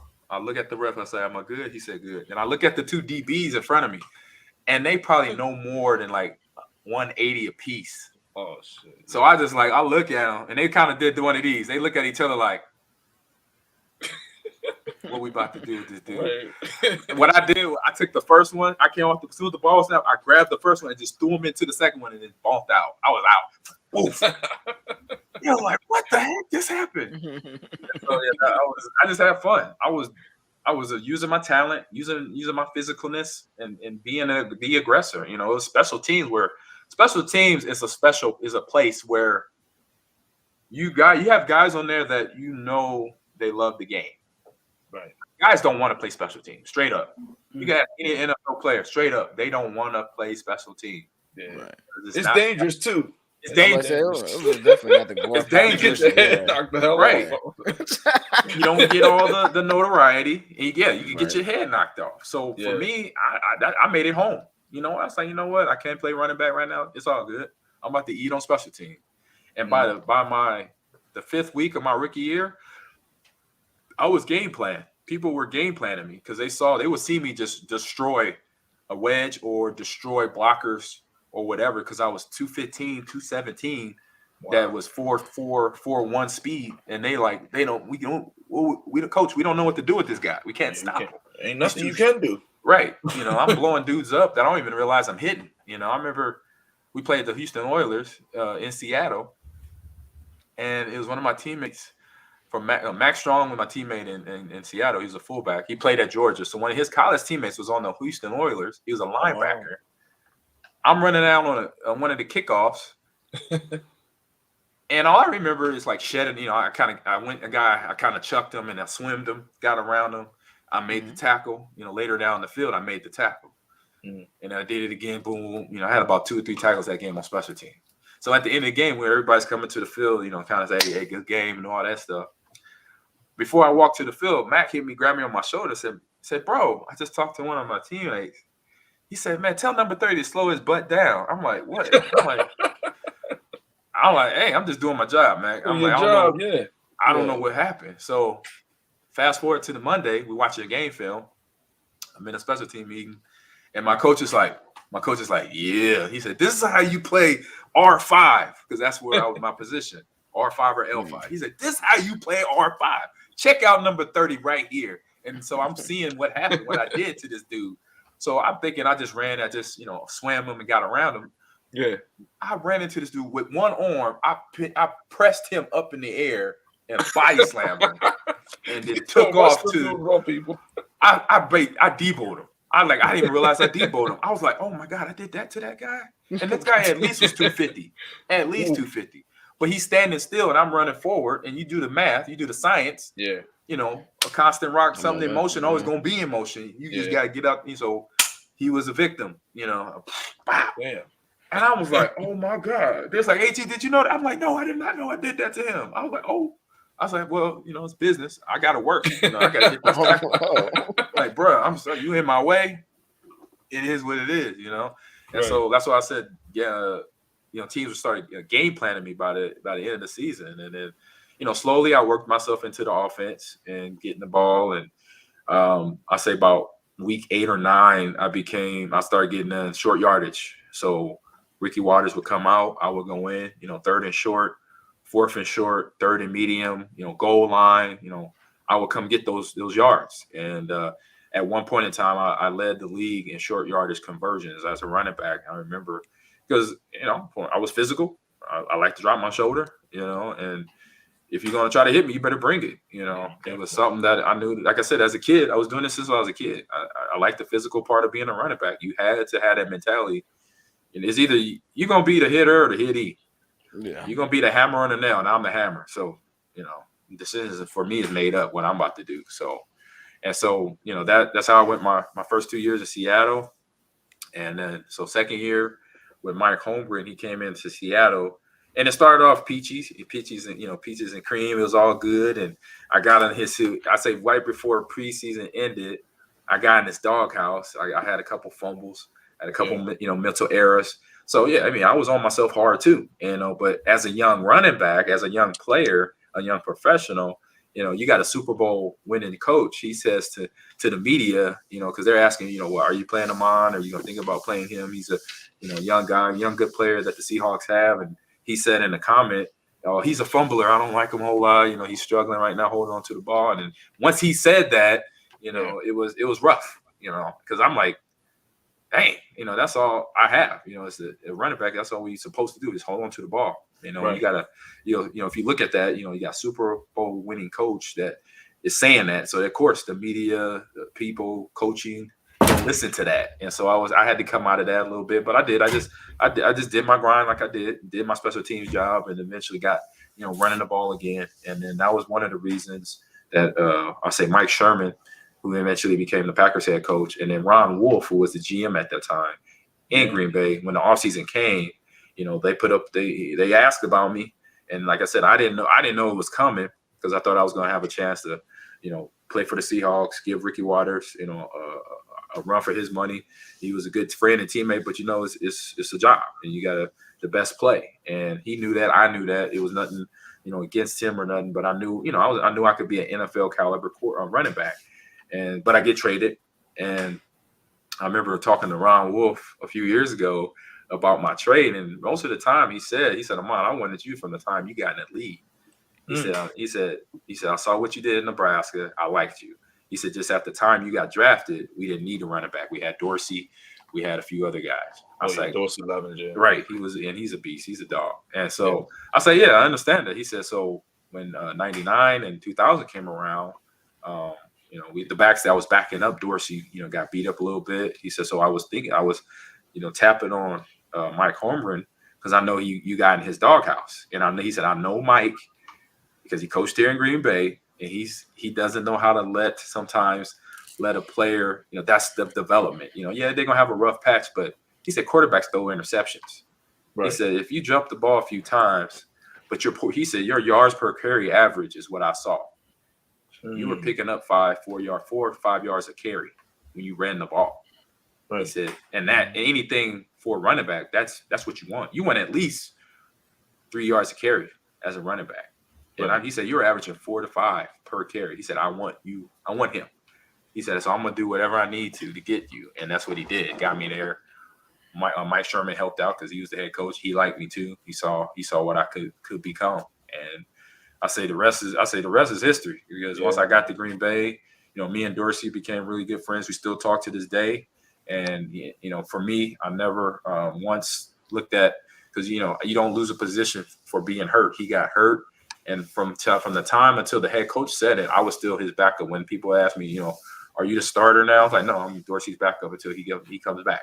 Because, my book was, you don't lose your starting job over an injury. You lose it by being outplayed. So until that time, he was the guy. I said, no, Dorsey, I'm just backing up. I said, I'm doing my job as a teammate, backing him up until he gets healthy. And but the coach made a decision eventually that I became the starter. And then I said, from that point on, the rest is history. For me and getting to Green Bay and getting through Seattle and through Nebraska. Yeah, man. Yeah, like I said, that's thanks for explaining that story, man. Because like I said, I just looking back on again, then obviously not knowing the backstories behind it, it kind of all makes sense now. You know what I mean? Because you always had that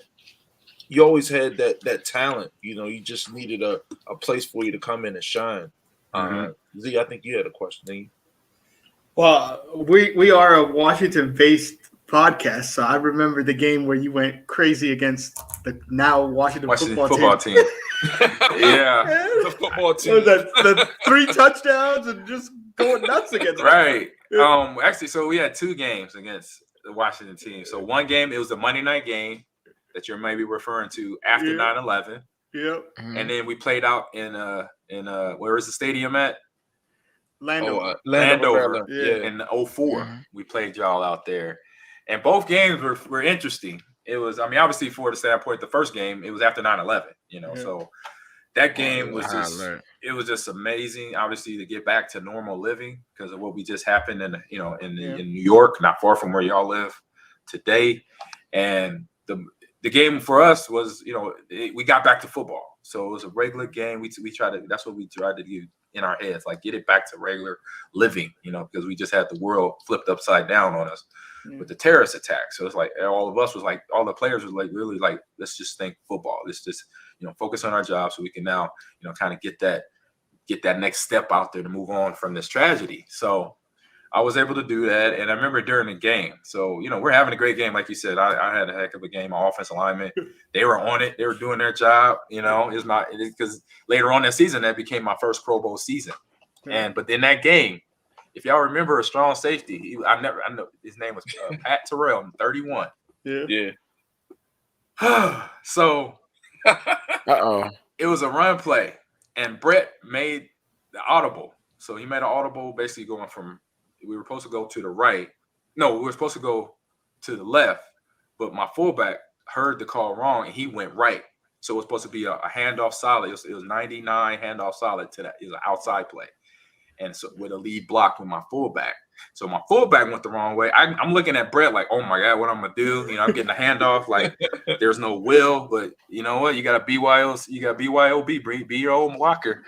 So I get the ball, and his DBs and linebackers already there. So I'm like juking and stiff forming. And I don't know if I even pick up a yard or two. I don't know. But my last stiff form hit Pat Terrell right in the grill, like pop. It was like a punch because I threw it like boom. Yeah. And it was like I didn't even know where I was at, but I found out later I was like a yard out of bounds. And he's like, you little bitch, why you gonna hit me in the face like that, you little punk? I was like, oh, right, yeah. Oh, you calling me out my name? Okay. I got you. So I run back to the huddle. I said, Brett, I don't care what the coach calls. You better give me the MFing ball right now. Give it to me. I said, if you don't give me the ball, we're going to have problems later. Give me the ball right now. He just looked at me like, He heard the call. And he's like, 66 handout, 66, whatever. It was 66 something. Yeah. I'm sitting in there pit. I'm mad. I said, I'm about to get 31. It's on. It is on. And so I take my footwork. I go down. I get the rock. And I'm running. I'm like, with 31. I'm looking for him. Oh, what's up? I walk through him like a wet pepper bag. I hit him. I said, bruh, after he just flicked me like I got through him. He just tripped me up and I fell down. But I had like a 20-yard gain. Because I was I had to go to the defensive backfield to find him. I had to go 15, 20 yards to go get him. Yeah. Trucked him. I said, boy, don't you ever call me out my name again. What is wrong with you? I walked back to the huddle. And so what the funniest part was, the next day, watching film, my coach, Sylvester Crooms, goes, hey, G, what he say to you before this play? And I said, what you mean, coach? He said, just watch this play, and you're going to see that you had probably about a 65-yard touchdown run. You hit the hole so fast, but I could see you were looking for somebody. Just watch the play. So he hits play, and I see the hole open up, and I'm like, oh, right, coach, you're right. He's like, yeah, you could have scored a touchdown, but you decided to go look for number 31. That's why I asked you, what did he say to you? I was like, he called me a bitch. He's like, he thought I hit him in the mouth late and all this. And I was like, and so I was just taking care of business. He called me out my name. Hey, this is football, bro. That's my dogs, Apollo and Ace right there. Some big the two English masters. You got the O-line in your house, bro. Right. But yeah, he was like, bruh. He was like, I know you were mad, AG, because he said that's the only time you get mad, you do this to people on the football field. I was like, yeah, he called me out my name. He disrespect. That was totally disrespect. You know, I had to give it to him. I'm sorry. I was like, I had to. I'm sorry, coach. I was like, I'm sorry, coach. You know, he's like, man, no, you still had 150 yards and 3 touchdowns. You good. But I know you were mad at somebody. Oh, man. They done froze the film on you. They said, wait a minute, let's talk about this. Yeah, he was like, wait a minute. He's like, no, you know, you could have had another touchdown here. I'm like, what? Really? And he showed me the film. I was like, oh, man. I was like, oh, my I'm bad. not mad at you. Yeah. I would have done the same thing. Nah, we're not going. Let's go. Like, what? You call me what? My mama don't, my daddy don't talk to me like that. I'm a grown man. I was like, let's go, Pat. And you a safety? I eat DBs for breakfast, bro. Let's go. I was like, I'm coming for you. Oh, man. So, I gotta ask you, bro, what was it like playing with Brett, man? Like, yeah, it was true. It was fun. Like, he was, I mean, as you probably heard other stuff, he's a big kid. You know, he was a country boy, country strong. He hated the weight room. It was so funny. But it looked like he was like naturally strong. It looked like, I don't know him. No, but you're right. He was naturally strong. You know, he grew up in the South in Mississippi, and played baseball. He played all sports. He was an athlete: football, baseball, basketball. And like, he was an option quarterback in high school. Well, we got the Southern Miss though. That's when the Orm came out. He played baseball too, so he could throw the ball. I'm glad. I wish I was, and I wish I was not a wide receiver. But he could get you the ball. You just gotta hope he's not throwing 180 miles per hour at you when he's throwing the ball to you. Yeah. Right, he's throwing little screens and shit. I was happy. Like, I got a little dump pass, a little screen, like boom, okay, boom. But the wide receivers, Donald Driver, Javon Walker, Bill Schrader, Antonio Freeman, all broke at least 2-3 fingers or more in their hands. Like, Donald, all his fingers and both his thumbs were broken by Donald. I mean, by Brett. By Brett. But the thing is, Donald looked like he caught every fucking. He did. Yeah, but that's why. They're all broke. They were all. I was like, dog, because I remember when I first got traded there, the first mini camp, Donald, he had a pin in his middle finger on one of it. I can't remember if it was right or left hand, but he had a pin from just having surgery repair and was still out there in practice catching balls. I'm like, bro. I'm like, it's mini camp, man. You could chill. It's just mini camp. It's May. We're not winning championships in May and August, or May and June. He's like, nah, I got to get out there and play, practice. I was like, all right. Yeah. But I'm like, he throw the ball that hard. He's like, AG. He's like, for y'all, y'all the running backs, y'all getting the screen passes, y'all getting the 5-yard swing route. He said, we're running 18-yard comebacks, and we double press coverage, or, they bracketing us. He got to get it in the window. He got to throw it because the DB's obviously going to react. And I'm like, I said, you got a point. I'm like, but it's coming that hard. They like, yeah, bro. They like, that's why he said all my fingers and thumbs within the 3-year period all been broke at least one time. I'm like, yeah. And then I remember one day in practice, I just did a play action fake, and I went on my route. It was no blitz, so I went on my route. And behind me, I think it was Donald or Javon or Robert Ferguson. I didn't know that. So when he threw the ball, it's coming. It looks like it's coming at me, but it was a little high. But I'm like, all right, I could jump up and get it. Right. And before the ball got to me, I could hear it. I'm like, oh, that ain't for me. Right. I turn around. I'm like, oh, that's J-Walk. Okay, that's for you, bro. Right. I am not catching that ball. That ball had sound on it. I say, ooh. That thing broke the sound barrier. I was like, oh, bro. Yeah. I see. Okay, he throwing that stank. He throwing that ball. When I heard before it passed my head, I heard it. I was like, oh, I ain't touching that one right there. So yeah, I was like, okay, yeah, he throw that fire.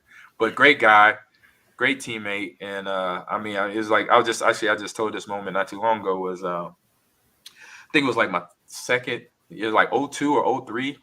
It was towards the end of the season, like week 13, week 14. Season we're in the playoffs, but it's like we got these few games we got to get done. So just one of them tough weeks of football.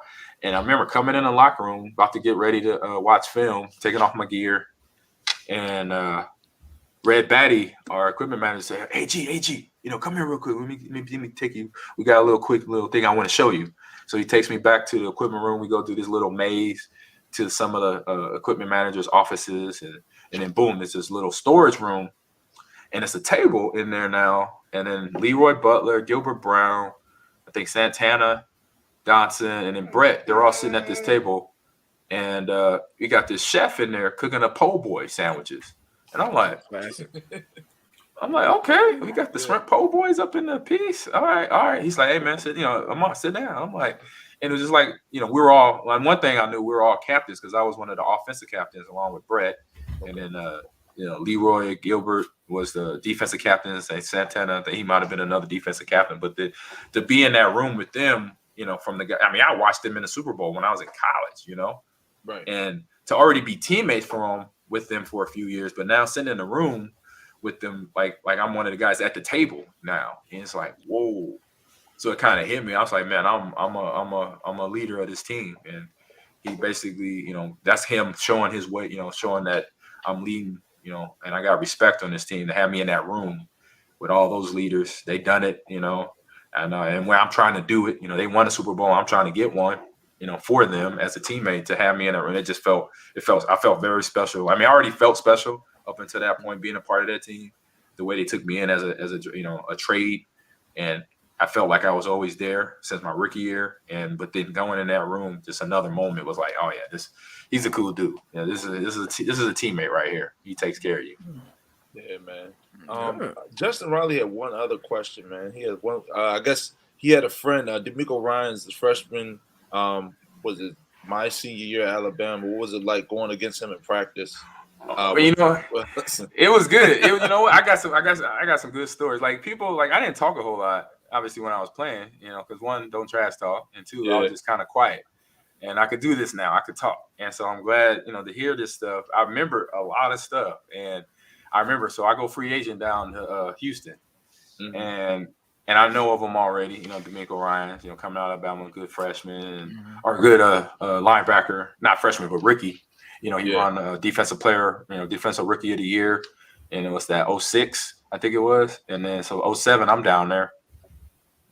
And I remember in practice, between mini camps and training camp, and at this time I'm creeping on year 10, year 9 right now for myself. So I'm OG, right. Which I'm good. I'm happy with that. I earned it, Mm-hmm. And so we in practice, we doing one-on-one drills between blocking, picking up the blitz drills between D'Amico and the linebackers that was on that roster, and then also running routes. And I remember running routes against D'Amico, and he's a second year player, and so he's young, he got fresh legs, he got some speed to him. He's a fast, linebacker, and he's a thumper too. Right. But I got the, I'm OG. I know some, I know some tricks of the trade. Put the smoothness on him, man. Right. So we're running. I'm doing, exactly, putting that smoothness on him. And so we're doing routes, and I could tell. So I'm reading them. I'm from the time I start moving my route from the backfield to past the line of scrimmage, I see. Okay, he's in my head. I'm saying, he's in zone. He's in zone, or I see, he's sitting in man now. So I'm reading his feet. I'm reading his hips. I'm reading his body. And every route, I'm beating him. Bah, bah, bah, bah. I'm hitting him. Boom. Catch the ball. Get up the field. And he's like, dang. I almost got him. Yeah, I was like, keep on. I was like, D'Amico, let's go. It's like, get in the line. Let's go. We'll do it again. Yeah. I'm encouraged because I want, it's the best against the best. This is where I did in Green Bay with AJ Hawk. Same thing. It was like Nick Barnett. Right. I was like, no, I'm not going to go against the rookie guys. I'm going to go against first round pick. Let's go. Nick Barnett, let's go. Let's see what you're about. Yeah. Let's go see what you're about. We teammates anyway. We're here to make each other better. Right. So I'm like, D'Amico, let's go. It's all right. Let's go. You're gonna get me. I'm like, but I'm gonna make you work for it.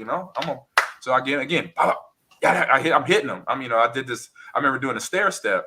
So I read his footwork as zone. So I took my what I did was I took my route. I came out the backfield like a banana shape, and I already knew by the time I crossed the line of scrimmage, I know he's in zone. So I see him in zone, but I say, you know what? I'm gonna make him use his feet. Now, if he want to sit there in zone, because zone, they kind of sit flat-footed. Yeah. But I'm gonna make him think I'm doing something where I'm gonna cross his face, but I'm not. I'm actually going the other way. But I'm gonna make him think that though. So when I pushed his technique, I pushed him to his feet, his toes, and then I swimmed him, And I did a fake end where he thought I was about to break it across the field, and I went the other way. He went the other way. I went this way. And he was like, "What?" He was like, "Oh, hold up. Oh, time out." He was like, "Dang it, he got me again." I said, "Bro," so once the drill was over, I just broke it down to him like I just told y'all. I said, "Look, I saw you were sitting in zone." I say, "So zone, you're just waiting because you got to wait there. You're in a zone. You don't attack the running back or the receiver. You got to sit and wait. You're in the zone. You got to protect the zone." So I knew that. So I know you can't break your technique. You're stuck to that technique. So if you try to break that technique, you're going to get beat. So I knew, let me make you think something that is really not. And I stair-stepped you. I read my route to the fullest to where you knew, okay, he's going to break inside or break inside, but I'm taking it outside. But I made you think that because I stair-stepped you. I went around you. I swam to you like that, came around, and I gave you a little, as we used to say in the running backs room, a little head. I gave him a little head. Boom. Yeah. Went out there. And then he's like, "Oh," I said, "You got to watch that for these running backs." I said, "A good running back would do that to you." And he's like, "Bro." He's like, "Okay." Yeah. I said, "Yeah, I'm not trying to make you look bad. I'm just showing you what I know running routes through my time in the league." Right. You know, and like for me, that's how I was. Some of the guys that were the good pros that I played with, like Dorsey Levens, Leroy Butler, they taught me that stuff when I was playing. You know, when they would get me on a route, or they would get, I would get, not a good route run. They'll put, "Hey, AG, come here. You need to do this. You're giving away you're tipping your hat where you're going." Right. I remember Leroy Butler. I ran around on him, and the route that I ran, he ended up picking Brett in practice, and I'm like, "Dang, how he?" And Leroy had no speed. Right, yeah. He's a strong safety. Don't play with him like that. No speed. Well, at the time when I got to Green Bay, 2000, he was in his 10th, 11th year. Yeah, but he knew his technique. He knew where he needed to be. He watched the film. So in my head, I'm thinking I could beat him with my speed because I'm young. This is my third year in the league. I'm gonna beat him with my speed. And he already was waiting on if I done one. He already knew, and he told me after he picked it. He said, "I knew at this point in the field, it's either you're going to break in or out." And I knew, and I said, "Let me just sit right here, and I'm gonna get the ball." And he knew it, So because I gave up the route a little bit too early when I was running it. He said, "Next time, maybe give me something, give me some shakes or something that you're not going up the field." Because it was I did an out and up route. So I didn't sell the flat enough. He's like, "AG, you didn't sell the flat enough. So as soon as you got to the line of scrimmage, you turned up field. If you would have took it like 3 more steps, I would have came down more than you would have had the goal route." Yeah. Right. So instead of doing, I do an out and then up, I went only maybe took 1 step, and then I was turning up the field because I was trying to get upfield and catch a deep ball. You was just rushing. I rushed my route. Yeah, exactly. I rushed my route, and so he saw that, and so he's like, "You know what? I'm gonna get this." And so that's where we work together as teammates in practice, and to help each other get better. So then when we came to game time, then we could react better. And that's basically, Leroy hit me with it or Dorsey hit me with it, and I'm passing down to D'Amico, and he's a solid player, great player, and he's doing a hell of a job with the 49ers. He's a defensive coordinator right there right now. Yeah, man. Best of luck to him. Wow. And a few more things before we let you go. Like I said, I know we're running a little over, man. And like I said, we'll have you on later to talk a little bit of other stuff. Yeah. But I gotta ask you, we had some Packers fans, and they want to hear your opinion on the Packers this season, man. I'm in a few Packers groups. Yeah. And to be honest, they think this is their year. And the defense is playing lights out. Obviously know what's happening with Aaron, with the COVID thing. He came back and, yeah. What's your opinion on the Packers this season? And do you think they can do it? I mean, to be honest, they look like the best team in the NFL. I mean, right. I would say, even before the season with all the Aaron drama in terms of if he's going to come back or not come back, my gut was telling me he was coming back. I've known him, long enough. But I didn't, it wasn't for sure. But I said, if I put myself in the player's shoes and said, look, regardless if he comes back or not, I still got to play without him. But obviously, I would love him as my quarterback. And so that's how I looked at it. And then, but, once he decided that, he made the announcement, training camp, he was back in here. Now it was about getting all that drama out of the system, out of their systems, out of their bodies. And that's why you saw the first game with the Saints. Because it wasn't, it was short-lived. It was that whole, you had January, from the Super Bowl on till was it March, April, May, June, July, August. So you had 6-7 months of is Aaron going to be a Packer? Is Aaron not going to be a Packer? And then you have 2 weeks of training camp, and then you got the NFL season, 3 weeks of training camp. Then you have the NFL season, so it wasn't all out of the player system, and so they were a little distracted. That's how it looked for the first game for me. And Aaron was a little off, But I knew I was like, it's going to be 1 or 2 games. They're going to be a little off, but it's going to snap back. And thank God they had, I think it was Detroit in that second game. Yeah. So it was an easy, well, not an easy game, but it was a game that if they come to play, like the Packers have in the last 2 years with Matt LaFleur as the coach, they come to play, that's going to be a win right there. If they just come, they play the football that they've been coached to play. And so from that game on, and as the defense has gotten better, because usually it's like when you come out of training camp, the first thing that's always clicking is the offense. Right. And then the second thing usually is the defense coming along. It depends on the team. And usually you could say the defense is going to take time to kick, and they did because they had Joe Barry, the new defense coordinator, come in. So you got to learn his scheme, what he wants from a linebacker, from a D lineman, from an outside linebacker, from a corner and safety. So now the players got it because the last 2 weeks, like you said, that deep, like the last 2 weeks I see for football, I'm like, ooh, I'm like, any team that got to face them right now with the way the defense is playing, it's like that year Tampa Bay won it back in 2002. Tampa Bay offense could score 10 points, and the Bucs their defense was going to be like, we got it from here. Derrick Brooks, Warren Sapp, Rondé Barber, and Jackson. What's his name out the GM for the 49ers? I can't think. John Lynch. Yeah. You got those guys. Oh my gosh. You got Booger McFarland. They knew, what, we keep them out the end zone. No problem. We got you, Right. So that's where they're getting close to that. They're not that. I'm not saying they're that, but they're getting close to that because they're keeping teams out of the end zone. They kept, Seattle out of the end zone, even though, Russell was a little beat up with the finger coming back and everything. And they got some games now that's going to test them because they got Vikings this weekend, and then they had the Chiefs a few weeks ago. And they beat Arizona. So yeah, they got some tough games, but they got games that are all winnable if they stay at the level and the defense is stay where they're at, playing at a high level. And and now Jordan Love got a little bit of burn, so he got a little bit of experience, which is good to have that. So, but where they're going now, I mean, they've been here before. In the last 2 years, they've been in this stretch of the season. This is the playoff push time. Like every pro knows, every pro football player knows. Once mid-November get here, this is playoff push time. So this is now where we make our separation from the pack, from the other teams in our division. We start pulling away, getting these wins to then where, right now they're sitting, even though they already, kind of pulled away, they're 7-2. Or 8-2, 7-2. Beginning too. Yeah, so they're got a little stretch, but they want to keep increasing that. And this is the time of the season to do it. And I can see them continue to, at this way, because all the games they got in front of them, especially the divisional games, they can, beat these teams because they beat them before. They know the recipe for beating the Vikings. Get the Kirk Cousins, get him off his spot offensively, and then defensively. Even though Minnesota has a good defense, I love Hunter Smith, the safety. He's a banger. He's a thumper. Yeah. He knows how to play the ball. He knows how to play the run. But you still got to show up. So play those games hard, play them smart, and which the defense has been doing. And then the offense is going to get those points. Devontae Adams is going to get those plays where he gets open. Unfortunately, Aaron Jones right now, we'll see where he's at with his knee, but AJ Dillon is nice. I was going to ask you your pick. I like him. That's a big boy too. That is a big boy. That's a big kid, man.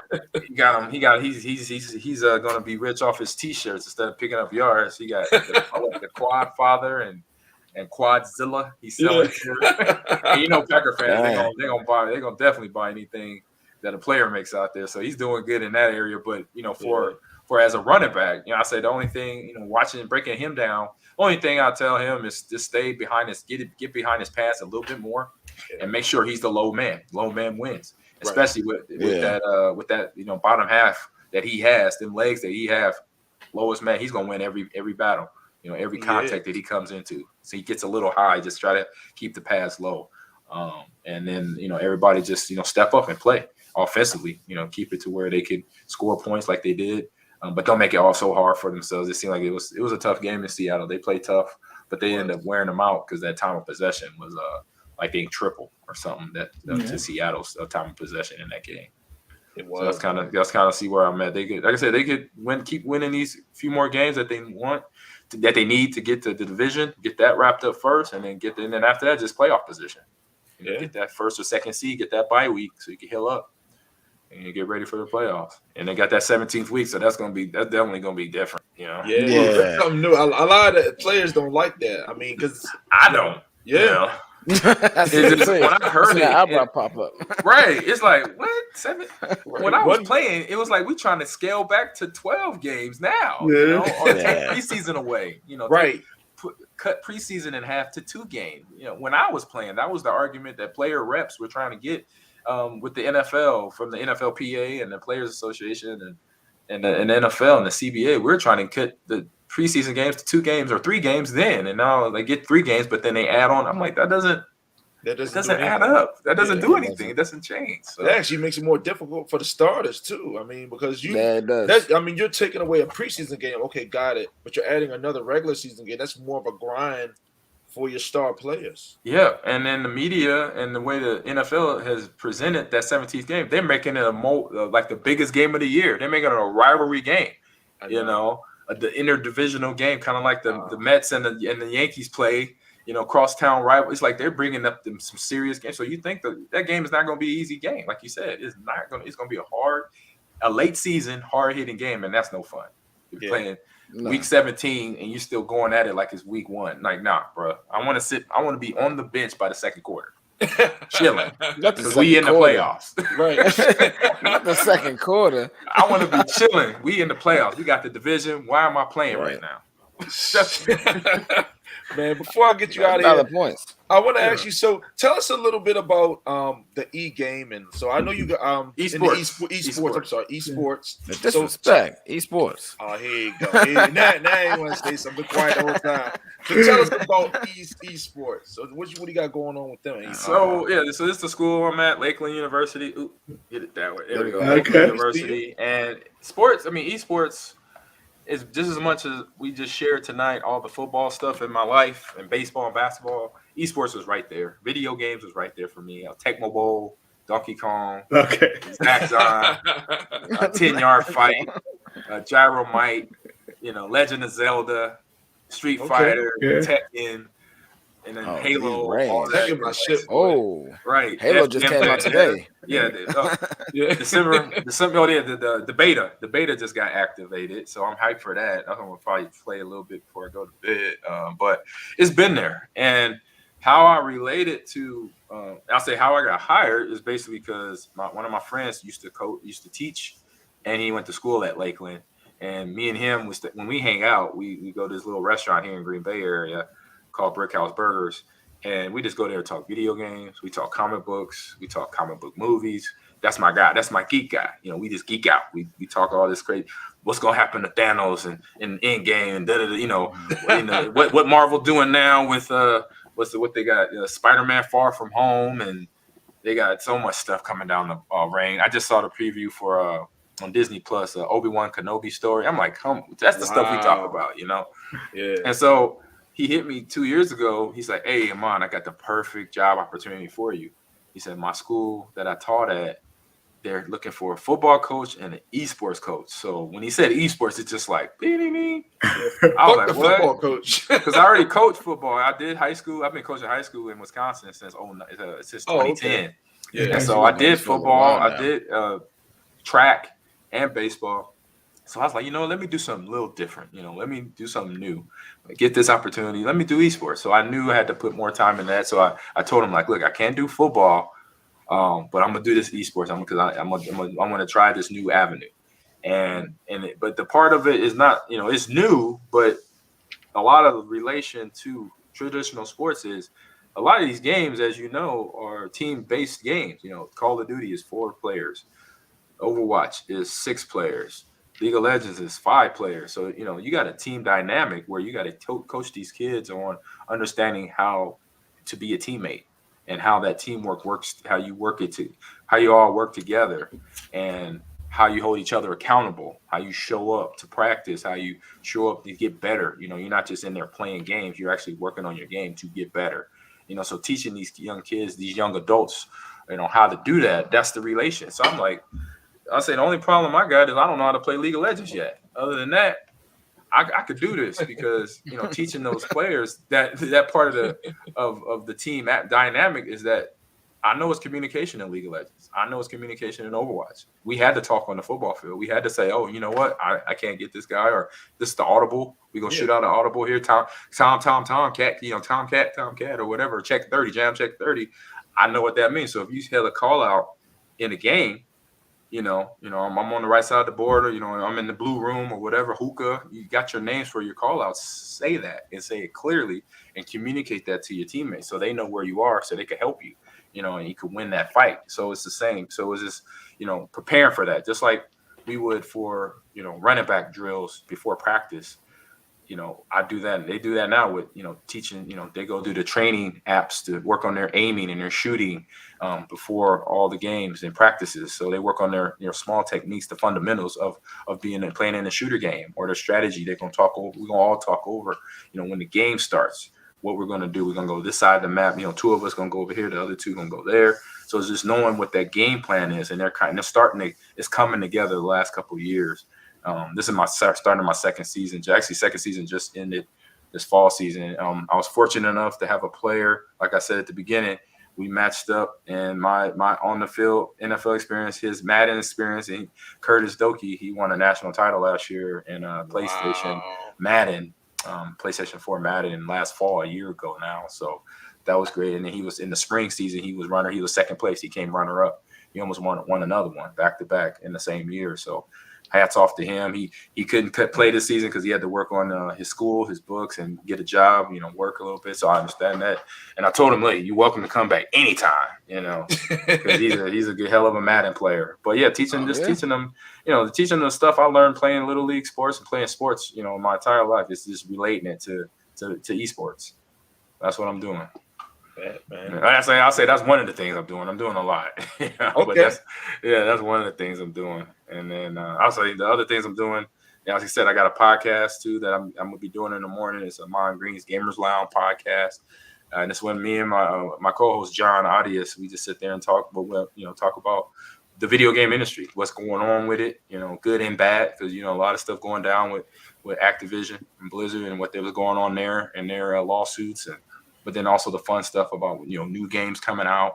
I know talk about my Halo game because the beta just dropped this week, and December 8th the new game Infinite drops. I'm gonna be just a video game nut playing that for about a week, 2 weeks, and we talk about what's on stream on these streaming app, Netflix, Hulu, Amazon Prime, movies, TV shows.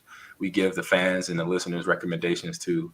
And then I'm trying to think. And then I have my Green Bay Packer podcast with my teammate Mike Wall, and we talk Packer football and we talk about stuff around the league. So similar to what y'all doing here, which is very cool. It's very great. And then I stream on Twitch when I get time. I play the favorite games like Halo and Madden on there. Have some fun. Yep.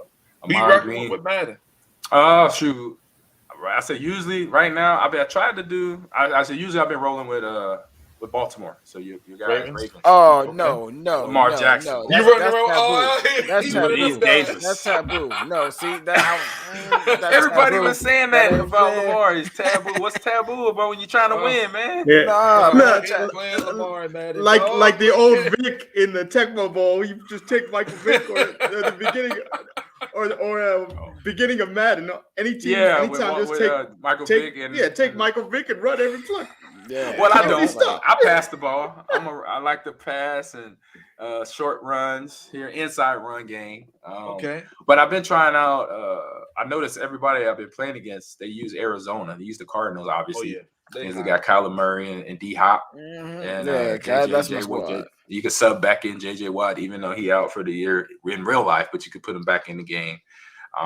So I've been trying to test them out, and I've been testing the pack out too. It's just I need a quarterback that moves though. That's the only problem with me and Madden right now. I'm so stuck on having a mobile quarterback that I gotta have it. So yeah, that's Lamar, that's Russell, that's Pat. Every now and then I'll use the Chiefs, but mostly the Ravens. I say about 80% of the time I've been using the Ravens.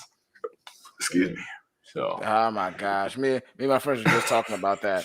Really, he was complaining about it. He said, "Man, I keep on losing to Ravens, man. It's not fair," because he used the Rams, and he said that Lamar Jackson is faster than anyone on the squad. And he sent me a video. And it's just running around scramble. You can't do anything with them. Yeah, it's a little different. You got to be careful. But yeah, you got it when you put that pressure on the defense, knowing, like with Michael Vick, Lamar Jackson. Oh yeah. Not only he's gonna hurt, he could hurt you with his legs, but he could just stop. You know what? I'm gonna throw this ball, and he's accurate, and he's throwing a deep ball. Like Michael Vick, he had a nice deep ball.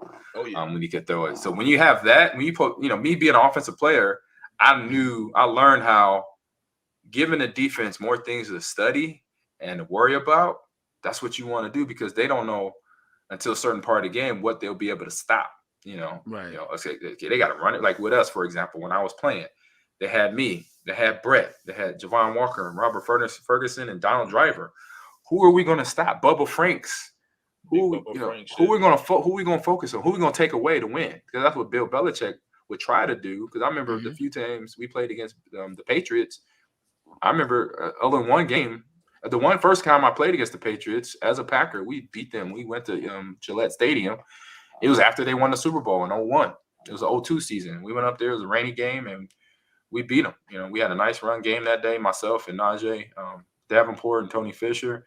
And then Brett, he had his, the run game was clicking and the pass game was clicking off of that with the play action pass. They still had that Super Bowl defense, and we just was able to, get our offense rolling and get up and down the field on them. And I'll say when you have so many, it's because when you have so many weapons, it's hard to take away one. You take away one for us at those years I was here. You take away Brett, then I was going to get rolling. If you take away me, Brett was going to get hot with the receiver. So it was just hard that was a problem. So that's why I use the Ravens. I know when you got more problems for the defense, it's going to make them hard, make it hard for the defense to stop you.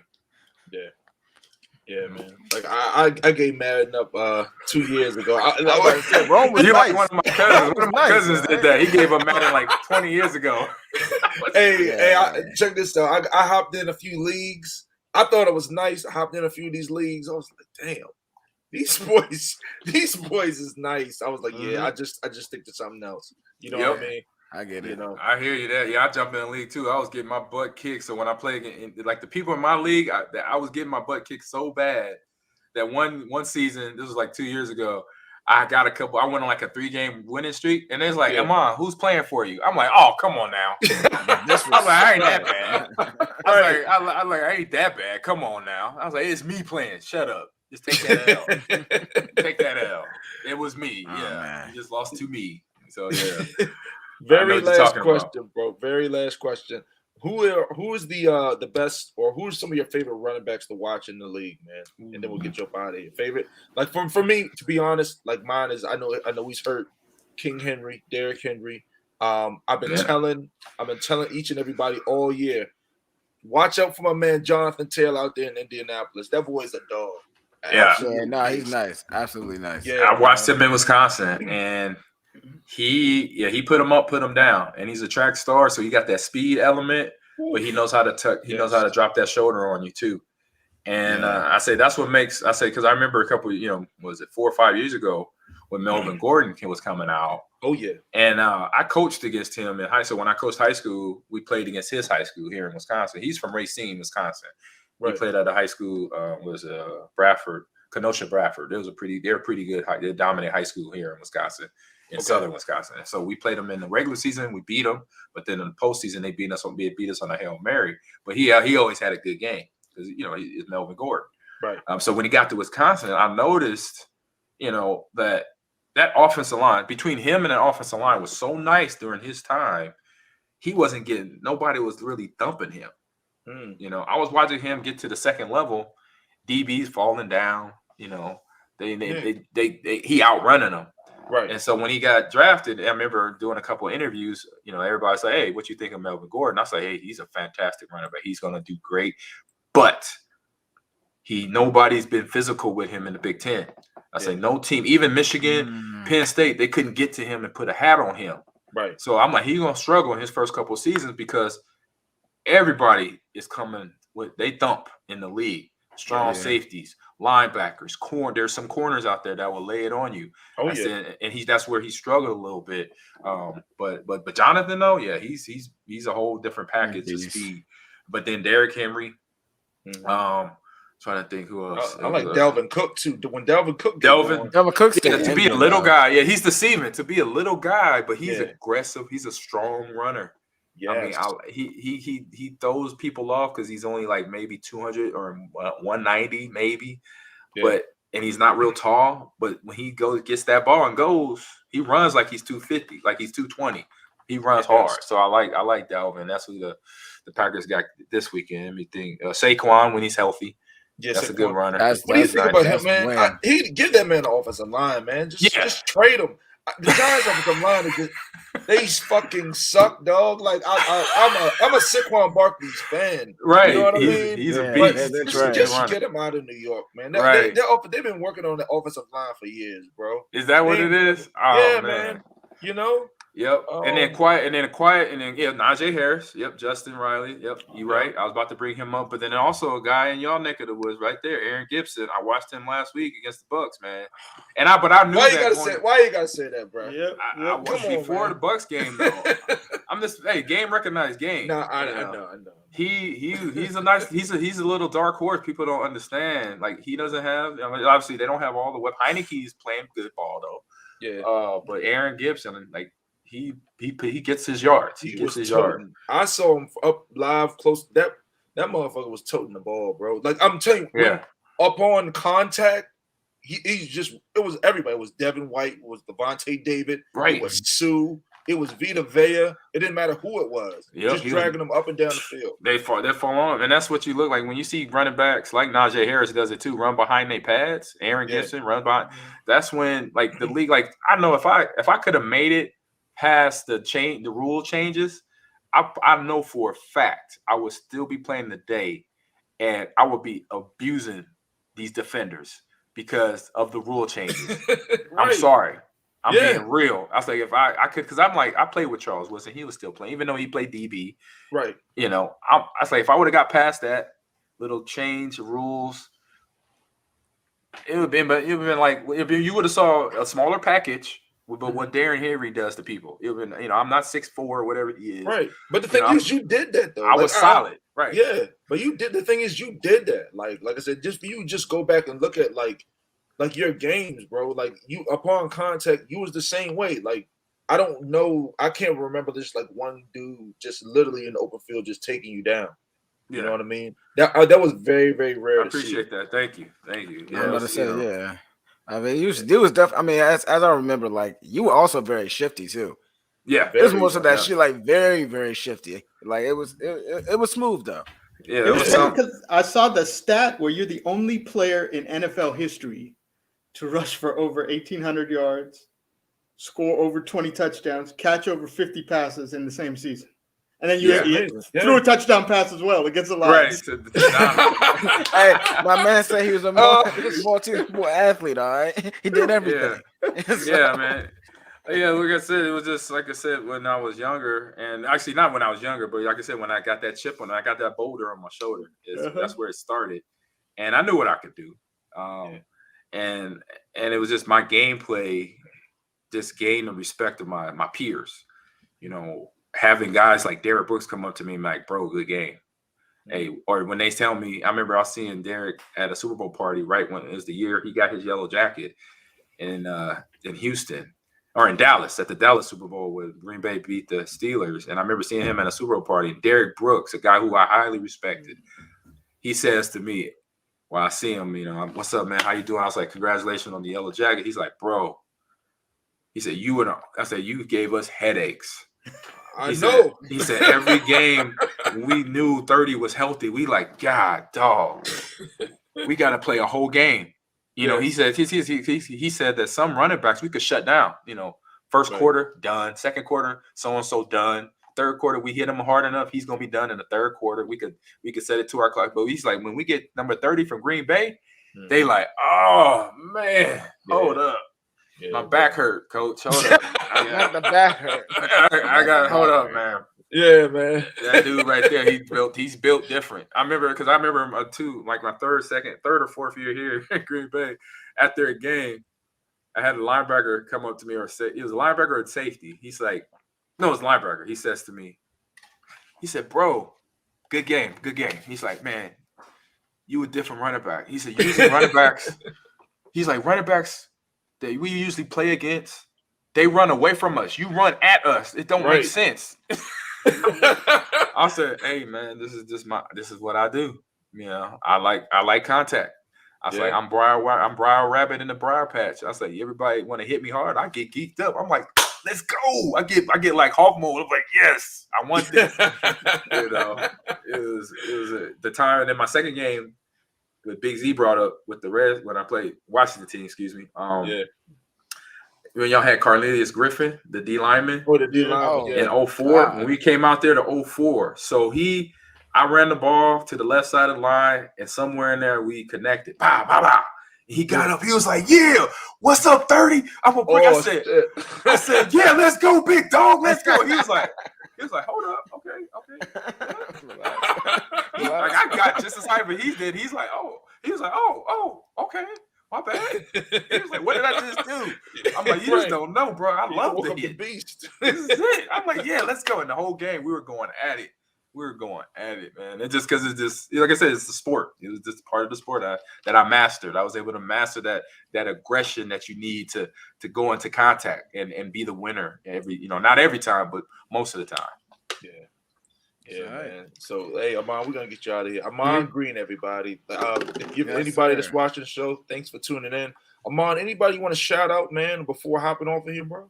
Oh, man. Shoot. Man, we talked about a lot. I'll say my family, my wife, my kids. Shout out to y'all, Marie. I know she's upstairs. Like, where he at? I was supposed to be upstairs a long time ago. Man. Like I said, my back was a little too long, brother. Like I said, what I mean? No, it's good. But I say shout out to Mike Wall, my teammates, my old line, Mike Wall, Marco Rivera, all of them. Got Mark Tauscher, Chad Clifton, Brett Favre.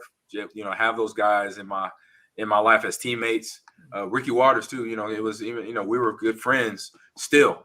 Between what we had went through as teammates, and then sometimes the game changes guys, but we know off the field they're a different person. And they're great people. He has a family. Ricky has a family, 2 kids, 2 sons. Actually, I think they're in the music game. They're singing and rapping and everything. I'm like, wow.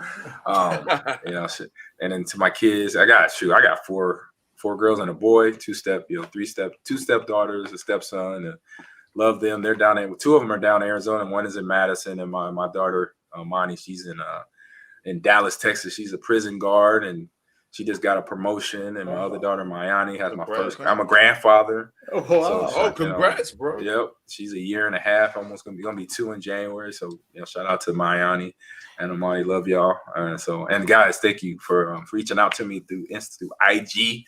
And setting this thing hold up, man. I had a great time. I love talking about what I did because I love doing it. I could talk another 2 hours about stuff. I know. The thing is, like I said, I try to be respectful of people's time. You know what I mean? Yeah. Big Z and Jay know me. You know what I mean? I'm probably gonna hop off here and head to the gym. You know what I mean? Yeah. So nice.